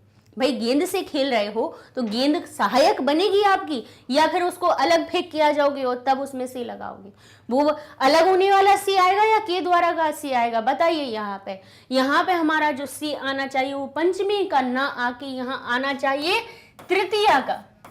कौन सा से आना चाहिए, तृतीया का आना चाहिए, क्योंकि जो गेंद है वो सहायक बन रही है, यहाँ पे सहायता वाला से आएगा। तो यहाँ पर कंदुकात यानी इसमें से पंचमी विभक्ति हटा के हम इसमें तृतीया विभक्ति लगा देंगे। कौन सी लगा देंगे, तृतीया। भाई से तो रहेगा लेकिन पंचमी वाला नहीं रहेगा, तृतीया विभक्ति वाला आएगा, क्योंकि यहाँ गेंद से अलग नहीं हो रहे हैं बच्चे, गेंद के द्वारा खेल रहे हैं, गेंद से खेल रहे हैं, गेंद सहायक बन रही है उनकी, तो तृतीया विभक्ति सहायक होती है, करणे तृतीया। तो यहाँ पर हम क्या लगा देंगे, कंदुकात शब्द में से पंचमी विभक्ति हटाएंगे और कंदुक शब्द में से क्या लगा देंगे, तृतीया विभक्ति। तो कंदुक बन जाएगा कंदुकेन। क्या बन जाएगा, कंदुकेन। समझ गया, बस ये इसमें था। बताना क्यों जरूरी, इतनी सब चीजें क्यों बताई, क्योंकि पता तो हो भाई से आया है पंचमी विभक्ति वाला, तो कौन सा से होता है, तृतीया विभक्ति कौन सी होती है। ऐसे हम लिखवा देते कि इस कंदुकात की जगह कंदुकेन लिख दीजिए। भाई क्यों आया वो तो हमें पता ही नहीं है, बस हमें यह रट लिया हमने, कंदुकात की जगह कंदुकेन लिखना है। क्यों लिखना है पता तो हो, तो ये आपको। अब जैसे यहाँ मान लीजिए, यहाँ कंदुकात पे नहीं होता, यहाँ पे क्रीड़ा क्षेत्र पे होता और यहाँ लिखा होता क्रीड़ा क्षेत्रम। ठीक है, यहाँ क्रीड़ा क्षेत्र गलत लिख के क्रीड़ा क्षेत्रम लिख दिया होता और कहा होता कि इसको सही कीजिए। तो यहाँ पे क्या अर्थ निकल रहा था कि छात्र खेल के मैदान को बॉल से खेलते हैं, खेल के मैदान को बॉल से खेलते हैं। तो क्या ये सही होता, सही होता क्या, नहीं होता ना। तो आप क्या कहते हैं कि छात्र खेल के मैदान में बॉल से खेलते हैं। सही वाक्य तो यही होगा ना कि जो छात्र हैं खेल के मैदान को नहीं लगा के हम उसमें मैं लगाए तो सही होगा कि खेल के मैदान में बॉल से खेलते हैं। तो भाई को हटा के अब इसका अर्थ क्या निकल रहा है, क्रीड़ा क्षेत्रम शब्द कह रहा है इसमें द्वितीय विभक्ति लगी है। जहां पे भाई अनुस्वार या महालंत होता है वो हमारी द्वितीय विभक्ति होती है। कह रहे अगर द्वितीय विभक्ति लगी हुई है तो इसमें क्या अर्थ निकल आएगा, खेल के मैदान में जो चिन्ह जुड़ जाएगा वो को का जुड़ जाएगा, इसका अर्थ निकल आएगा खेल के मैदान को। तो बोले खेल का मैदान को खेलते हैं क्या, बोले नहीं खेल के मैदान में खेलते हैं। भाई बोले को हटाना है, मैं लगाना है उसमें। तो क्या करेंगे, मैं लगाने के लिए द्वितीया से इसमें हम सप्तमी विभक्ति लगा देंगे। कौन सी लगा देंगे, सप्तमी विभक्ति लगा देंगे। और सप्तमी विभक्ति लगने पर क्रीड़ा जो क्षेत्र है वो बन जाएगा क्रीड़ा क्षेत्रे, जिसका के अर्थ निकल आएगा हमारा में या पर का अर्थ। ठीक है, यानी को का हटा के सप्तमी विभक्ति का क्रीड़ा क्षेत्र लिख देंगे। तो विभक्तियां हमें अर्थ के अनुसार परिवर्तित करनी होती हैं। ठीक है, अब यहाँ पे देखिए, अभी हम इसको इरेज इसलिए नहीं कर रहे हैं क्योंकि इनसे जुड़ी हुई चीजें अपनी चलेंगी, है ना, इसलिए हम इसको अलग नहीं कर रहे हैं आपसे। ठीक है, लीजिए ये सब अपने थोड़े इरेज कर देते हैं, थोड़ी साफ सफाई दिखने लगेगी, समझ में आने लगेगा आप सभी को। ठीक है, अब यहाँ क्या लिखा है, अब एक यहाँ पे शब्द रूपों का थोड़ा सा इन्होंने हेर फेर कर दिया। यहाँ विभक्तियों का हेर फेर था, यहाँ पे शब्द रूपों का हेर फेर कर दिया। कैसे, यहाँ लिख दिया उन्होंने बालिका और यहाँ लिख दिया ते। क्या लिख दिया, ते। अच्छा, अब यहाँ पे थोड़ा हम सर्वनाम बता देते हैं। जैसे हमने आपको पढ़ा दे 6th क्लास में पढ़ाया है, अगर नहीं पढ़े हो तो अभी बता देते हैं कि जैसे हम कहते हैं कि वह बालक, वे दोनों बालक और वे सब बालक। अब ये जो वह जो सर्वनाम है, वह जो शब्द है इसको क्या कहते हैं, सर्वनाम कहते हैं। क्या कहते हैं, सर्वनाम। ये जो वह है तीनों लिंगों के लिए अलग अलग बनता है। जैसे बालक के लिए कहेंगे वह बालक है, हिंदी में देखो बिल्कुल समानता आ रही हो, कोई अंतर नहीं दिखाई दे रहा है। वह बालक है, वे दोनों बालक है, वे सब बालक हैं। लड़कियों को कहेंगे वह लड़की है, वे दोनों लड़कियां हैं, वे सब लड़कियां हैं। वह पुस्तक है, वे दो पुस्तकें हैं, वे सब पुस्तकें हैं। यहाँ पे वह, वे दोनों, वे सब, हिंदी में तो कोई परिवर्तन नहीं हुआ, लेकिन जैसे ही बात आई संस्कृत की सब बदल गया। क्या बदल गया, लड़का है यानी पुल्लिंग अगर कोई चीज है तो वही हमारा वह क्या बन जाएगा, सह। एक बालक के लिए सह बालकः। अब कहेंगे वे दोनों बालक हैं तो दो के लिए वही सह बन जाएगा तौ। क्या बन जाएगा, तौ। सह बालकः, तौ बालकौ और ते बालकाः। और वही लड़के अगर बहुत ज्यादा हो जाएंगे तो वही हो जाएगा ते बालका। ठीक है, अब ये तो हो गई पुल्लिंग वाली बात। अब स्त्रीलिंग के लिए क्या होगा, बोले स्त्रीलिंग के लिए अगर हम प्रयोग करेंगे कि वह लड़की है, वे दोनों लड़कियां हैं, वे सब लड़कियां हैं, तो सह के स्थान पे आ जाएगा सा। तो यहां हो जाएगा हमारा सा बालिका, यहां पे हो जाएगा ते बालिका, सॉरी बालिके, क्योंकि बालकौ तो हमारा कौन होते हैं, बालक होते हैं। बालिका बालिके कहा जाता है जब दो लड़कियां हो जाती हैं। सा बालिका, फिर कहेंगे ते बालिके, और फिर कहेंगे अगर लड़कियां बहुत सारी हैं तो कहा जाएगा ताह बालिका। क्या कहा जाएगा, ताह बालिका। तो यहाँ पे इन्होंने क्या किया, दो चीजें कर दी हैं। या तो इन्होंने क्या किया है, बालिका हमारा कैसा है, बोले बालिका शब्द प्रथमा विभक्ति का बहुवचन का रूप है। शब्द रूपों पे जाइए, बार बार शब्द रूपों के लिए कहते हैं कि शब्द रूप थोड़ा पढ़ते रहिए, सब चीजें आसान होने लगेंगी आपकी। जब यहाँ पर प्रथमा विभक्ति का बहुवचन लगा हुआ है तो या तो ये ते कहां से आया है, प्रथमा विभक्ति का द्विवचन वाला, या फिर इन्होंने पुरलिंग वाला ये उठा लिया ते। इन्होंने दोनों तरफ गड़बड़ की है। तो हमें करना क्या है, बोले ये जो ते है इसको करेक्ट करना है। तो क्या करना है, बोले अगर द्विवचन वाला है तब भी हमें बहुवचन में बदलना है, क्योंकि ये बालिकाएं कैसी हैं, प्रथमा विभक्ति बहुवचन है। तो जैसी संज्ञा होती है सर्वनाम हमें उसी विभक्ति का लिखना होता है। तो बस हमें करना क्या है, जो वह का जो शब्द रूप है वो कौन सा, प्रथमा विभक्ति का बहुवचन का लगा देना है, क्योंकि बालिकाएं बहुत सारी हैं। तो इसीलिए यहाँ पे जो बालिका के लिए आएगा वो सर्वनाम कौन सा आएगा, ताह आएगा, ना कि ते आएगा, ना कि द्विवचन वाला ते आएगा, ना ही पुरलिंग वाला ते आएगा। ते भाई दो जगह आता है, तीन जगह आता है। कहाँ कहाँ आता है, पुरलिंग के बहुवचन में आता है, स्त्रीलिंग के द्विवचन में आता है, नपुंसक लिंग के भी द्विवचन में आता है। तो भाई हमें द्विवचन में नहीं जाना है, हमें बहुवचन में जाना है, और वो भी स्त्रीलिंग वाले बहुवचन में जाना है, क्योंकि बालिकाएं कैसी हैं, बहुत ज्यादा है, दो से अधिक हैं, बहुवचन में है। तो इसीलिए जो ते हुआ वो हो गया ताह बालिका।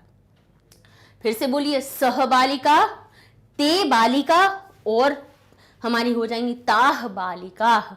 ठीक है, तो यहाँ पे जो है वो हमारे सर्वनाम के शब्द रूपों का यहाँ पे ज्ञान कराया गया है।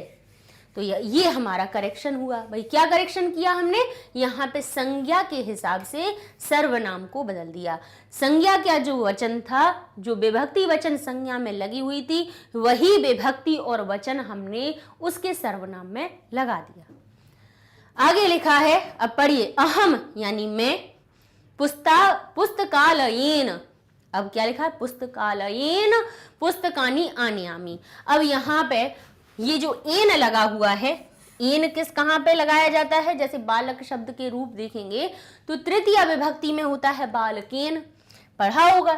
राम बनता है रामेण, फल बनता है फलेन, पुस्तक बनता है पुस्तकेन, पुस्तकालय बन गया पुस्तकालयेन। यानी इसमें कौन सी विभक्ति लगी हुई है, हमारी तृतीय विभक्ति लगी है, तृतीय विभक्ति लगी है, जिसका अर्थ निकल रहा है, तृतीय विभक्ति का एक वचन का रूप है। लेकिन अब तृतीय विभक्ति किसका अर्थ बता रही है, से या के द्वारा का अर्थ बता रही है। किसका बता रही है, से या के द्वारा का। ठीक है, अब अर्थ क्या निकलेगा कि पुस्तकालय के द्वारा या पुस्तकालय से। अब सहायक वाली बात, अब आगे देखते हैं। ठीक है, इतना समझ में आ गया आपको कि अब उन्होंने कहा कि पुस्तकालय के द्वारा पुस्तकानि आनयामि। आन, अच्छा, नी धातु होती है, नी का अर्थ होता है ले जाना, और उसमें आ हमारा क्या बन जाता है, एक उपसर्ग लगा देते हैं, तो ये नी धातु हो जाती है आनी। अच्छा, नी के जो रूप बनते हैं वो कैसे बनते हैं, नए के अनुसार बनते हैं। नी के जो रूप होते हैं वो परिवर्तित होके क्या हो जाता है, नए बन जाता है। तो जो आ उसमें उपसर्ग लगता है तो वो बन जाता है आ नए। नए का अर्थ हो गया ले जाना और आनय का अर्थ हो गया ले आना। तो यहाँ पर कह रहे हैं वो कि मैं पुस्तकालय के द्वारा पुस्तकों को ला रहा हूँ। अच्छा, यहाँ पे पुस्तकालय से पुस्तकें आ रही हैं, मतलब अलग होने का भाव आ रहा है। तो यहाँ पर से तो आ रहा है, से तो आएगा, लेकिन कौन सा से आएगा बताइए, तृतीया वाला आएगा यहाँ पर या पंचमी वाला आएगा? क्योंकि लाने की बात है, अगर बाजार से सब्जी ला रहे हो तो क्या बाजार में ही बनी रहेंगी क्या? नहीं, बाजार से अलग होके घर आएंगी ना। ऐसे ही पुस्तकालय में गए हो, पुस्तक लेने के लिए गए हो, तो वहां से पुस्तकें जो आएंगी वो अलग होंगी या फिर वहीं पर बनी रहेंगी? अलग होंगी ना। क्या कह रहा है वो, मैं पुस्तकालय से पुस्तकों को लाता हूं। ठीक है, लाता हूं।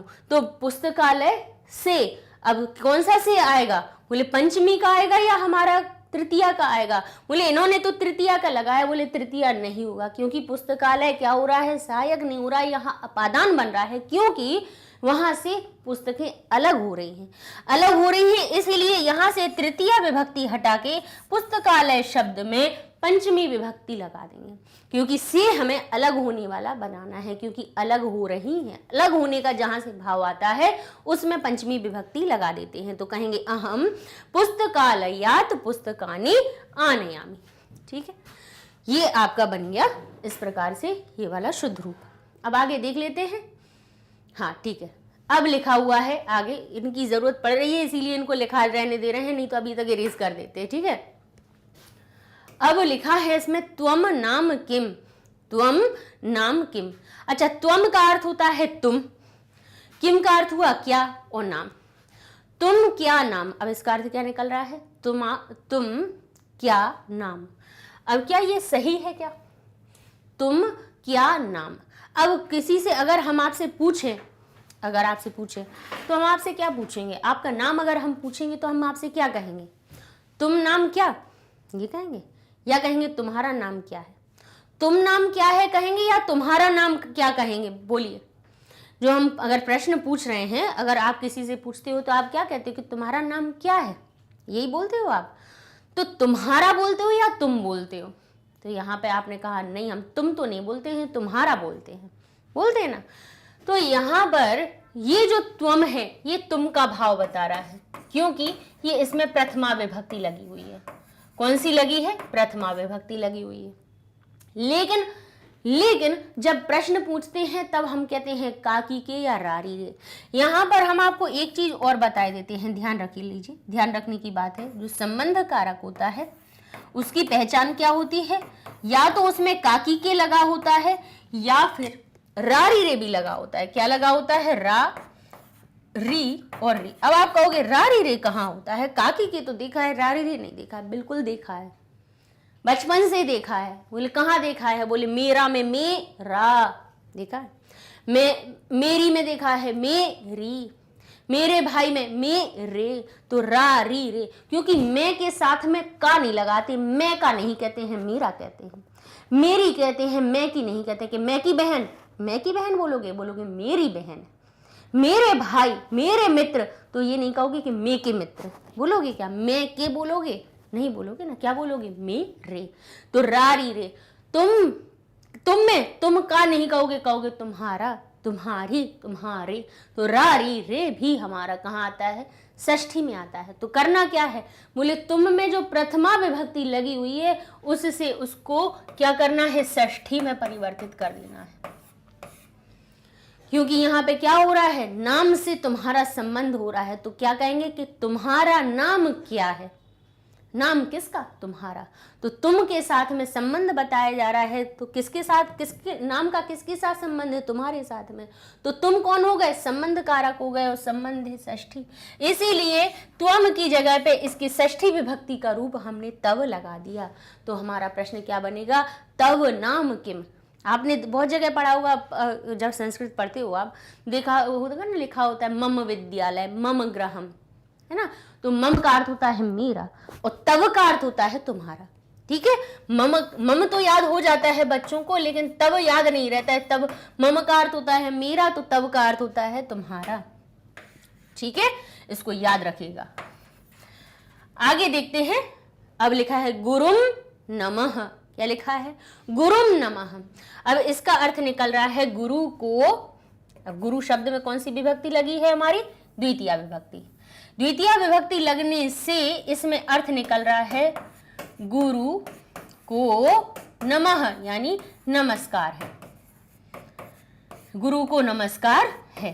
तो आप कहेंगे इसमें क्या गलती है, इसमें तो को बिल्कुल ठीक दिख रहा है। को का भाव आ रहा है और गुरु शब्द में द्वितीय विभक्ति लगी है, यानी को के साथ में, ठीक है, को हमारे यानी किसको नमस्कार कर रहे हैं, किसको कर रहे हैं, हम अपने गुरु को कर रहे हैं। तो को का शब्द भी अर्थ निकल रहा है और उसमें द्वितीय विभक्ति लगी है। तो गलती कहाँ है इसमें, तो गलती इसमें कुछ नहीं है, लेकिन सूत्र कुछ और कहता है।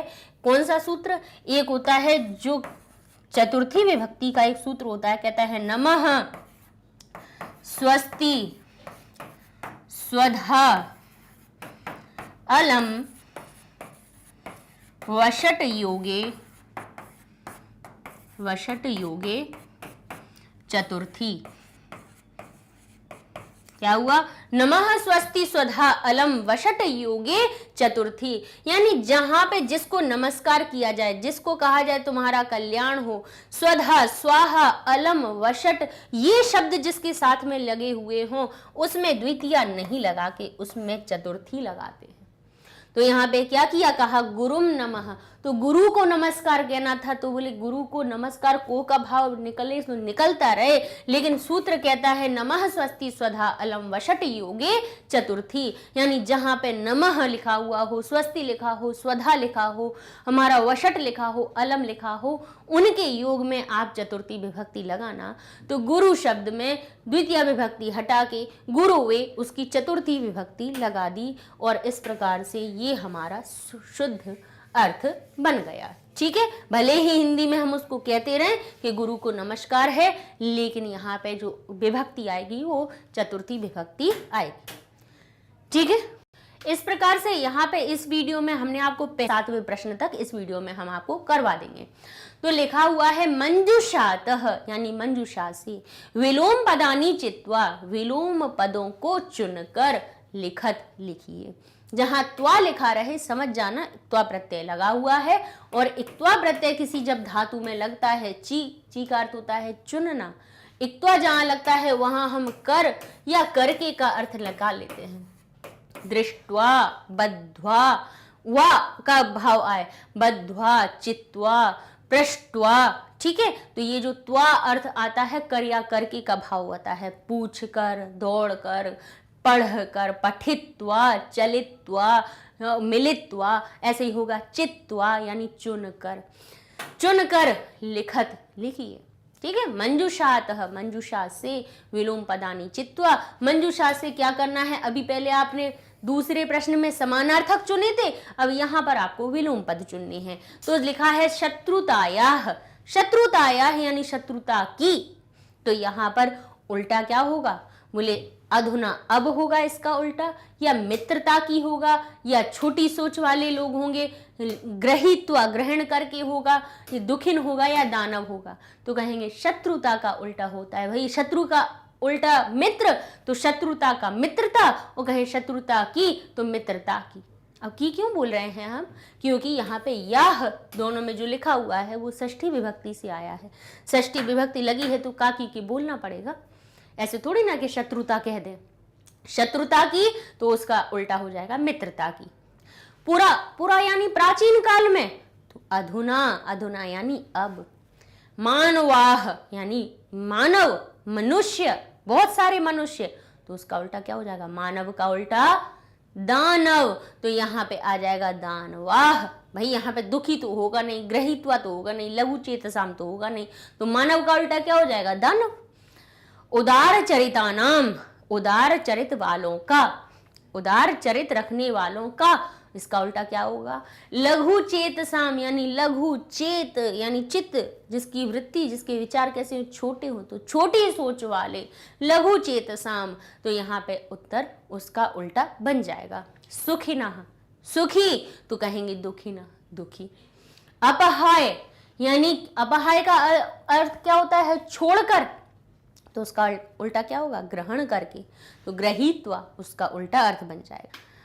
अगला प्रश्न है हमारा, अधोलिखित पदानाम लिंगम विभक्तिम वचनंच लिखत, यानी नीचे लिखे हुए जो पद हैं, पद कौन कौन से दिए हैं, बंधु, देशान, घृणायाः, कुटुंबकम, रक्षायाम, ज्ञान विज्ञानयोः, ये आपके क्या दिए हुए हैं, पद दिए हुए हैं। पद का अर्थ क्या होता है भाई, बालक शब्द होता है, जब उसमें विभक्ति लग जाती है तब वो पद बन जाता है बालकः, तो बालक शब्द, बालकः पद। तो ध्यान रखिएगा, जहां पर पद शब्द लिखा हो तो समझ जाना उसमें विभक्ति छुपी हुई है, और यहाँ पे उन्होंने पद को ही दिया हुआ है। अब उसमें अब जब विभक्ति छुपी हुई है तो वो ही बताना है कि इसमें कौन सी विभक्ति छुपी हुई है।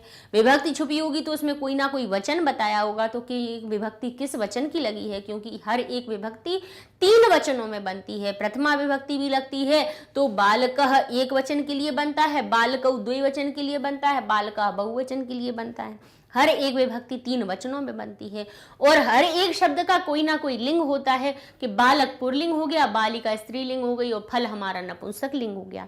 तो यहाँ पर इन पदों में यही छांटना है कि इनका लिंग कौन सा है, विभक्ति कौन सी हो, वचन कौन सा है। तो लिखा है बंधु। ठीक है, बंधु का अर्थ हुआ यहाँ पे भाई। ठीक है, बंधु का अर्थ क्या हुआ, भाई। अब जब बंधु हमारा भाई हो रहा है तो उसको हम क्या कहेंगे, पुल्लिंग कहेंगे, स्त्रीलिंग या नपुंसकलिंग, तो कहेंगे पुल्लिंग। पुल्लिंग शब्द है तो इसमें कौन सा रूप लगा हुआ है, इसमें बंधु शब्द में तो उकारांत शब्द देखेंगे तो जैसे भानु बनता है, गुरु बनता है, वैसा ये बंधु बना हुआ है जिसमें कि प्रथमा विभक्ति एक वचन का रूप लिखा है। इसमें कौन सी विभक्ति लगी है, प्रथमा विभक्ति लगी है, और प्रथमा विभक्ति का भी एक वचन का रूप ये लिखा हुआ है।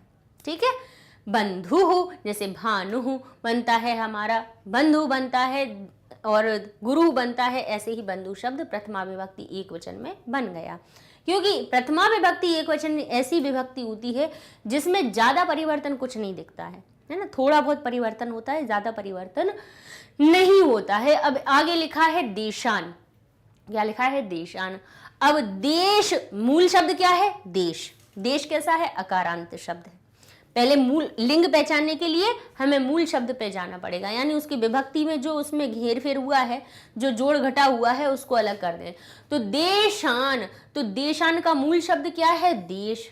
देश कैसा है, अकारांत। अकारांत शब्द है तो ये पुल्लिंग हो गया, पुल्लिंग हो गया। अब उसमें आन कहाँ से लगा, आन कहाँ से आया, तो हम बालक शब्द के रूप देखेंगे। क्यों, क्योंकि देश अकारांत है तो बालक भी हमारा अकारांत होगा। अब बालक के शब्द कैसे बनेंगे, बालकः बालकौ बालका, बालकम बालकौ बालकान, क्या आया, बालकान। कहाँ मिला, द्वितीय विभक्ति के बहुवचन में। तो वही लिख देना है कि देश जो शब्द है वो पुल्लिंगवाची शब्द है, उसमें द्वितीय विभक्ति बहुवचन का रूप लिखा हुआ है, द्वितीय विभक्ति बहुवचन की विभक्ति उसमें लगी है। अब आगे लिखा है घृणा याह। अब क्या लिखा है, ये घृणा याह। ठीक है, अब ये याह शब्द कहाँ आता है, घृणा कैसा शब्द हुआ, बोले घृणा बड़या की मात्रा से, आकारांत शब्द है ये, तो कैसा है, आकारांत शब्द है। ठीक है, आकारांत शब्द के साथ साथ में अब इसमें याह लगा है, तो आकारांत के बताइए आपको कौन से शब्द रूप याद हैं, बालिका के याद हैं। भाई आकारांत है तो लिंग तो हमें पता ही है कि आकारांत शब्द स्त्रीलिंग होते हैं, तो सबसे पहले लिंग पहचान के लिख दिया कि घृणा बड़या की मात्रा तो स्त्रीलिंग बना दो, खत्म काम हो गया। अब इसके बाद कहा कि तो अब हमें ये देखना पड़ेगा कि आकारांत स्त्रीलिंग के शब्द रूप हमें या तो बालिका के याद हैं या लता के। बताइए किसके याद हैं आपको इनमें से, लता के याद हैं या बालिका के याद हैं। तो जब आप इसको इसके रूप षष्ठी विभक्ति में जाएंगे तो वहां पे आपको मिलेंगे बालिकायाः, यानी षष्ठी विभक्ति बालिकायाः। अच्छा, याह शब्द पंचमी विभक्ति में भी आता है, तो इसका हम आपको एक ऑप्शन बता देंगे। जबकि हो सकता है कि काकी, देखिए काकी के का अर्थ आ रहा होगा तब घृणा याह, तब घृणा का की के का अर्थ होगा तब षष्ठी विभक्ति मानेंगे हम उसमें। जब से अलग होने का भाव होगा तब उसमें पंचमी विभक्ति मानेंगे। तो पंचमी और षष्ठी में जब आप रूप देखेंगे बालिका के तो बनते हैं बालिकायाः, बालिकायाः एक वचन में। कहाँ बनते हैं वो, एक वचन में बनते हैं।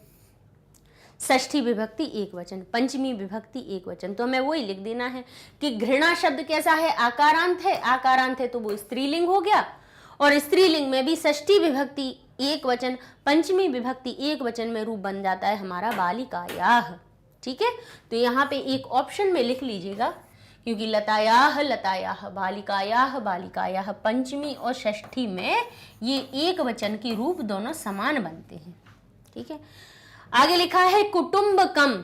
कुटुंबकम यानी परिवार। अब परिवार में तो देखिए लड़के भी होते हैं, लड़कियां भी होती हैं। जब ऐसी स्थिति हो कि परिवार में सब हैं, स्त्रीलिंग भी हैं, पुल्लिंग में है, इसीलिए जो हमारा कुटुंब हो जाता है वो नपुंसकलिंग हो जाता है। भाई ना हम लड़कों की बात कर रहे हैं ना लड़कियों की कर रहे हैं।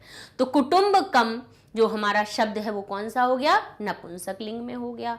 और भाई माँ हलंत कहाँ आता है नपुंसकलिंग में, तो हम कहेंगे फलम शब्द में प्रथमा विभक्ति में आता है और बोले द्वितीय विभक्ति में आता है। तो यहाँ पर एक ऑप्शन में एक और लिख लीजिएगा कि द्वितीय विभक्ति के एक वचन में भी माँ हलंत आता है, क्योंकि अगर फल के आप शब्द रूप देखें तो हमारा प्रथमा विभक्ति में भी बनता है फलम फले फलानी,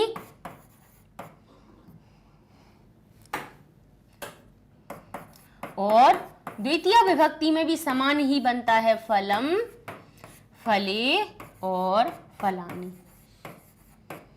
तो ये कहां से रूप आया? बोले मां हलंत कहां आता है? बोले नपुंसक लिंग शब्दों में प्रथमा और द्वितीय दोनों के ही एक वचन में ये मां हलंत लगाया जाता है। तो आप कह देंगे यहाँ पे प्रथमा के साथ साथ द्वितीय भी हो सकती है। जहाँ पे को का भाव निकालना होगा वहां हम द्वितीय विभक्ति का रूप बताएंगे कि ये द्वितीय विभक्ति है। जहां पर केवल सिर्फ नाम बताया जा रहा होगा या वो कर्ता बन रहा होगा तब हम प्रथमा विभक्ति का उसमें अर्थ लगाएंगे। ठीक है, अब लिखा है रक्षा याम। तो रक्षा शब्द पहले अलग कर लीजिए, याम अलग कर दीजिए। तो रक्षा कैसा हुआ? आकारांत शब्द। आकारांत है तो वो क्या बना? स्त्रीलिंग। बड़े आ से अंत हो रहा है। बड़े आ से अंत होने वाले स्त्रीलिंग में होते हैं प्राय 90%, 95%, 98%। बड़े आ की मात्रा वाले अंत होने वाले शब्द आपके स्त्रीलिंग में आते हैं। समझ गए? ठीक।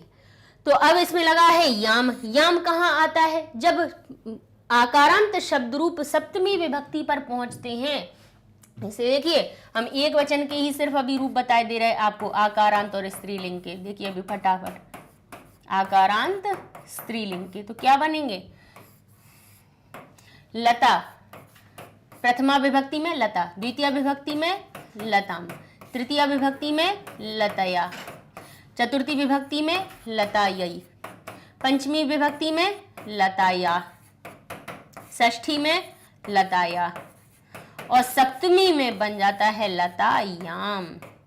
तो याम कहाँ आता है? बोले सप्तमी विभक्ति एक वचन में। प्रथमा, द्वितीय, तृतीय, चतुर्थी, पंचमी, षष्ठी, सप्तमी और ये एक वचन का रूप। तो देखिए कहाँ मिला हमें? ये रक्षायाम स्त्रीलिंग शब्द है और उसमें सप्तमी विभक्ति एक वचन का रूप याम लगा हुआ है। ठीक है, आगे चलते हैं। ज्ञान विज्ञान योह। अब यो कहाँ आता है? यो और योह कहाँ बताया था?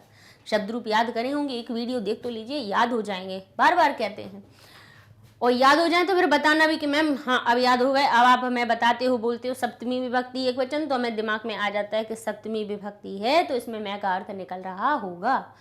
अर्थ समझना शुरू हो जाएगा, आसान हो जाएंगी ये चीज़ें। ये जो आपको एक रटने की जो बीमारी है ना वो खत्म हो जाएगी। शब्द रूप दवाई है।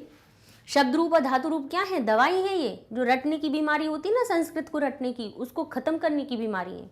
ये क्या है? उस बीमारी को बिल्कुल खत्म कर देंगे। दवाई है, मेडिसिन है बहुत अच्छी। कहते हैं ना कि कोई दवाई हो तो उसको घोल के पी जाओ, तो हम यही कह रहे हैं, शब्द रूप और धातु रूप को घोल के पी जाओ, आपकी रटने की बीमारी खत्म हो जाएगी, समझ में आने लगेगा। ठीक है, तो ज्ञान विज्ञान योह, तो बालक शब्द में चले जाइए, चाहे फल शब्द में चले जाइए। अब आप कहेंगे ज्ञान और विज्ञान। अब विज्ञान शब्द कैसा है? विज्ञान क्या है? विज्ञान क्या है? किसी चीज को प्राप्त करने का एक विशेष जो ज्ञान होता है, किसी चीज को समझने का, उसको विज्ञान कहते हैं। ठीक है, अब विज्ञान ना ही पुल्लिंग है ना ही स्त्रीलिंग है। विज्ञान कोई ऐसा अपना बता रहा है कि मैं ऐसा ज्ञान हूं कि मैं पुल्लिंग हूं, मैं स्त्रीलिंग हूं, ऐसा तो नहीं है। तो ज्ञान शब्द, विज्ञान शब्द क्या बन गया हमारा? नपुंसक लिंग। तो बताया इसमें कौन सा लिंग है? नपुंसक लिंग है। अब इसमें यो कहाँ लगाया जाता है? ये अकारांत शब्दों में, अकारांत शब्दों के, अब हम आपको अकारांत शब्दों के द्विवचन की लाइन बता देते हैं। जैसे अभी इसमें प्रथमा जो आकारांत शब्द के बताए थे, यहाँ पे हम अकारांत शब्द के बताए देते हैं आपको। ठीक है, और द्विवचन के, एक वचन के नहीं बता रहे, द्विवचन का बता रहे हैं। एक वचन के और जरा बहुवचन के थोड़े स्वयं से प्रयास करके याद कर लीजिए। ठीक है, तो बालक शब्द या फल शब्द ले लेते हैं। तो फल ले लेते क्योंकि नपुंसक लिंग की बात हो रही है। तो फल बनता है, प्रथमा विभक्ति को हम 1 2 3 4 लिख रहे हैं, 2 3 4 5 6 और 7। प्रथमा, द्वितीय, तृतीय, चतुर्थी, पंचमी, षष्ठी, सप्तमी विभक्तियां हैं ये। ठीक है, क्या है ये? विभक्ति। ठीक है, द्विवचन के रूप बता रहे हैं। फल बन जाता है फले और द्वितीय विभक्ति में भी बन जाता है फले। तृतीय विभक्ति में बन जाता है फलाभ्याम। तृतीया से सप्तमी तक बिल्कुल बालक जैसे रूप बनते हैं, इसीलिए हम कह रहे थे चाहे बालक के देख लो चाहे फल के देख लो, एक ही बात। ठीक है, तृतीया से सप्तमी तक सारे रूप जो होते हैं बिल्कुल एक जैसे होते हैं, बस फलम फले फलानी, फलम फले फलानी अलग होता है अकारांत फल और बालक में, बस इतना ही अंतर होता है। नपुंसक लिंग और पुल्लिंग में केवल इतना अंतर होता है, प्रथमा और द्वितीय विभक्ति का। बस फलाभ्याम फिर कहा पंचमी विभक्ति का, बोले उसमें भी फलाभ्याम। इतने सरल कहाँ हो सकता है कि बताओ, तीन तीन चीजें बिल्कुल एक जैसी लगाई जा रही हैं। सप्तमी और षष्ठी और सप्तमी में लग जाता है फलयोः और फलयोः। हमने कहा था ना यो यो कहाँ आता है, षष्ठी और सप्तमी के द्विवचन में। याद रखिएगा, यो जहाँ देखिए समझ जाना कि षष्ठी और सप्तमी विभक्ति का द्विवचन का रूप लगा हुआ है। तो यहाँ पे हम कहेंगे यहाँ पे षष्ठी विभक्ति है और द्विवचन है। हाँ, जहाँ पे आधार बन रहा होगा वहाँ षष्ठी के साथ में हम कभी सप्तमी में भी हम इसी रूप का प्रयोग करेंगे। ज्ञान विज्ञान में अगर मैं का अर्थ निकल रहा होगा तब भी हम ज्ञान विज्ञान यो लिखेंगे, और ज्ञान विज्ञान का भी लिखना होगा तब भी हम षष्ठी विभक्ति का यही रूप लिखेंगे। तो षष्ठी और सप्तमी में एक जैसे रूप बनते हैं। ठीक है, तो ये आपके हो गए, ये प्रथमा, ये द्वितीया, ये तृतीया, ये चतुर्थी, ये पंचमी, षष्ठी और सप्तमी। तो यो कहाँ आया, षष्ठी सप्तमी के द्विवचन में। तो जहाँ पे भाई अपने क्या हो रहे थे, दो हो रही थी, उनके जरूर ऑप्शन लिख लीजिएगा कि पंचमी के एक वचन में भी बनता है, कुटुंबकम कहाँ बनता है, द्वितीया में भी बनता है। भाई एक जैसे रूप है, यहाँ पर भी बनते तो बता दिया आपको, बाकी तो सब जैसे कि तैसे ही है। ठीक है, इस प्रकार से ये आपका 5वां प्रश्न हो गया। शब्द रूप याद कर लीजिए। ठीक है, शब्द रूप याद करने से जो चीजें समझा रहे हैं जल्दी समझ में आने लगेंगी आपको। लिखा है कोष्ठकेशु यानी कोष्ठकों में, दत्तेषु दिए हुए, शब्देषु शब्दों में, समुचिताम विभक्ति योजित्वा रिक्त स्थानानि पूरयत, समुचित जो उचित विभक्ति हो उसका प्रयोग करके रिक्त स्थानों की पूर्ति कीजिए। यहाँ लिखा हुआ है विद्यालयम उभयतः वृक्षा सन्ति, विद्यालय के दोनों ओर वृक्ष हैं। उभयतः का अर्थ होता है दोनों ओर। क्या अर्थ होता है, दोनों ओर। तो हम सूत्र बता रहे हैं, आपको याद रख लीजिए। बहुत अच्छा सूत्र लगता है हमें जो कारक वाले जो सूत्र हैं उनमें सबसे अच्छे 2-4 सूत्र हैं जो बिल्कुल इतने अच्छे लगते हैं। एक होता है कर्तु से तमम कर्म, यानी कर्ता का जो ईप्सित होता है वो कर्म होता है। कर्मणि द्वितीया, कर्म में द्वितीया विभक्ति लगा दीजिए। और कहाँ कहाँ द्वितीया लगेगी, तो कहते हैं अभितः परितः, अभितः परितः। वैसे ये सूत्र केवल इतना होता है, अभितः परितः समयानिक्सा हा प्रतियोगे द्वितीया। इतना होता है कि अभितः परितः समया निकषा हा प्रतियोगे द्वितीया, इनके योग में द्वितीया विभक्ति लगानी है। ठीक है, लेकिन हमने इसमें 2-4 और शब्द जोड़ दिए, 2 सूत्रों को एक बना दिया। तो उसमें लिखा है अभितः परितः उभयतः, उभयतः सर्वतः, अभितः परितः अभयतः सर्वतः, समयानिकषा, समयानिकषा हा प्रतियोगे, हा या प्रति ये शब्द लिखे हुए हों तो इनके योग में, योगे द्वितीया विभक्ति, द्वितीया विभक्ति लगाना है इनके योग में। ठीक है, कौन कौन से, जहां अभिता लिखा हुआ हो, अभिता का अर्थ भी दोनों ओर होता है, उभयता की भी अर्थ दोनों ओर होता है, परितः चारों ओर, सर्वतः सब ओर, समया पास में, निकषा निकट, समया सामने, निकषा निकट, हा यानी हाय जो शब्द निकलता है, प्रति यानी की ओर, ग्रामम प्रति, विद्यालयम प्रति। ठीक है, विद्यालय की ओर, काकी के का अर्थ निकलता है। और ये क्यों सूत्र बनाए गए हैं, क्योंकि जैसे हमने कहा विद्यालय के दोनों ओर वृक्ष हैं, इसका अगर हिंदी में अर्थ देखें तो क्या बनना है, विद्यालय। अब विद्यालय में जो द्वितीय विभक्ति है, द्वितीय विभक्ति तो को का अर्थ बताती है, तो इस हिसाब से तो अर्थ निकलना चाहिए कि विद्यालय को दोनों ओर वृक्ष है, ये निकलना चाहिए, है ना। अब आप कहेंगे कि द्वितीय विभक्ति को का अर्थ बताती, हमने को का चिन्ह लगा दिया और लिख दिया विद्यालय को दोनों ओर वृक्ष है। तो आप कहेंगे गलत, को नहीं आता है, को नहीं आएगा। व्याकरण की दृष्टि से सही क्या लग रहा है कि विद्यालय के दोनों ओर। अब आप कहोगे अगर के आ रहा है यहाँ पर को की जगह पे, तो भाई यहाँ पे द्वितीया ना हो के यहाँ क्या होनी चाहिए, षष्ठी होनी चाहिए। कौन सी होनी चाहिए, के का अर्थ बता रही है इसलिए षष्ठी विभक्ति होनी चाहिए। तो आप कहेंगे अरे गलत लिख दिया इन्होंने, विद्यालय में नहीं आएगा, विद्यालय से आना चाहिए, षष्ठी लगाना चाहिए, क्योंकि उभयता लिखा ना। तो फिर क्या गलती लिखी है? नहीं, गलती नहीं लिखी है। ये जो दोनों ओर जो हमारा एक अव्यय है, दोनों ओर, चारों ओर, सामने, निकट, ये जो अर्थ हैं, ये कहते हैं कि इन शब्दों के योग में द्वितीय विभक्ति लगाई होगी। जिसके दोनों ओर होगा, जिसके चारों ओर होगा, जिसके सामने होगा, जिसके निकट होगा, उन शब्दों में आपको द्वितीय लगानी होगी। तो यहाँ पर वही किया उन्होंने कि उभयतः शब्द लिखा हुआ था, इस वजह से विद्यालय शब्द में षष्ठी विभक्ति विद्यालयस्य नहीं लगाई, विद्यालयम लगा दी गई। भले ही के का अर्थ निकल रहा था तो निकलता रहे, कोई बात नहीं है। महर्षि पाणिनि जी ने जो लगा दिया है, जिन्होंने व्याकरण बनाई है, उन्होंने कहा है कि अभिता परिता उभयतः सर्वतः समयानिक्षा हा प्रतियोगे द्वितीय, इनके योग में द्वितीय लगाओ। तो हम क्यों प्रश्न उठाएं?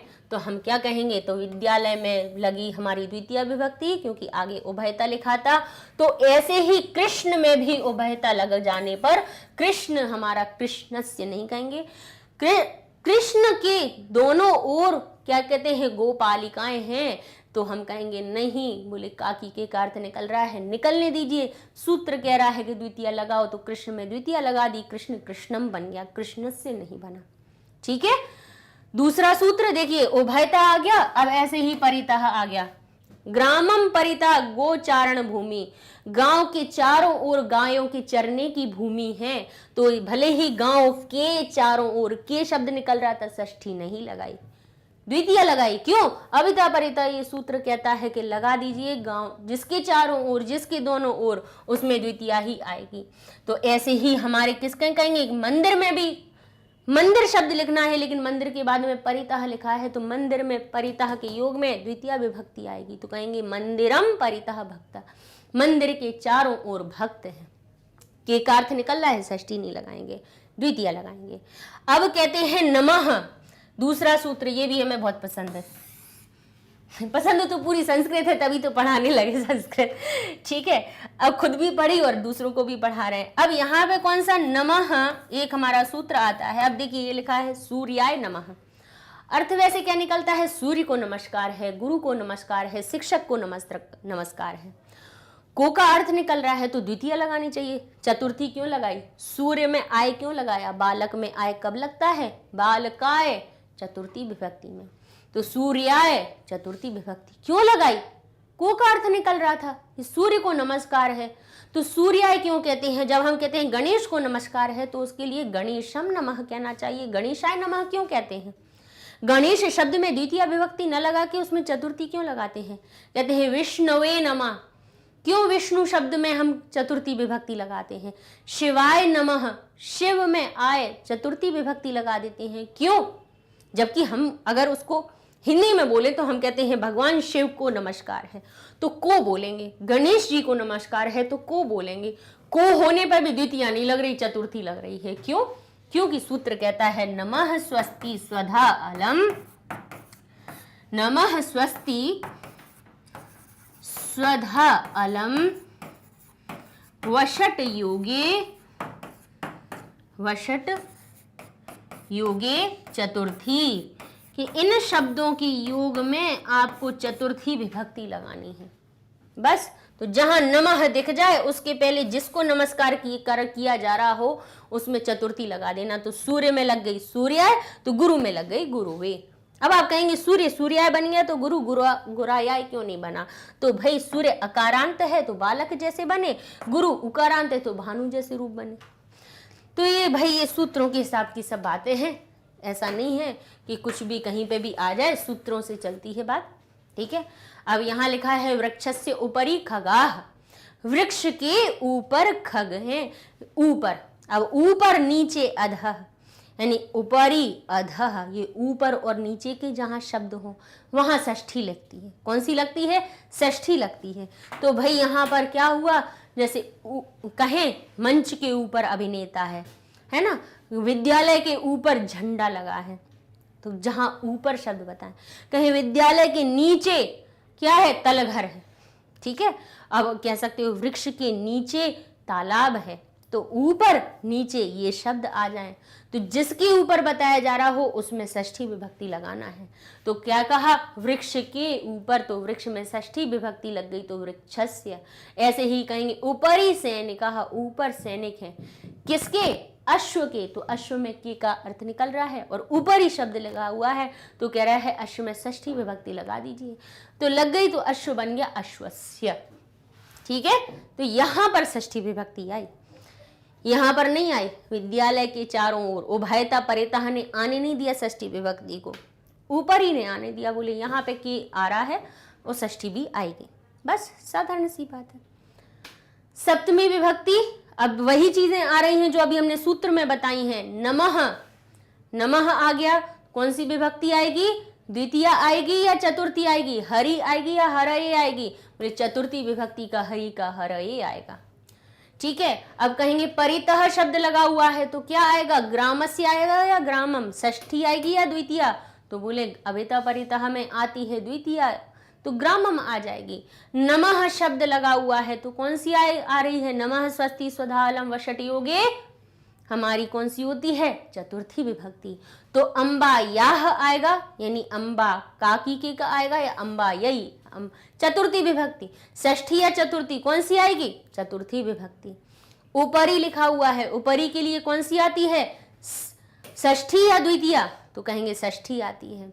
फिर कहेंगे उभयतः, कहाँ से, अभिता परितः समयानिक्सा। देखिए कुछ फिर पढ़ने की जरूरत नहीं है, ये इन्हीं शब्दों को सूत्र पढ़ लिया ना तो ये सारी चीजें ऐसे चुटकी में आसान हो जाती हैं। पितरम, पितरम द्वितीय विभक्ति, पितुहु षष्ठी विभक्ति, पिता के दोनों ओर पुत्र हैं, पिता में के लगा हुआ है, षष्ठी नहीं आएगी, षष्ठी नहीं आएगी क्योंकि उभयतः शब्द कह रहा है द्वितीय ही आएगी, सूत्र ने कह दिया है तो द्वितीय ही आनी है, बस।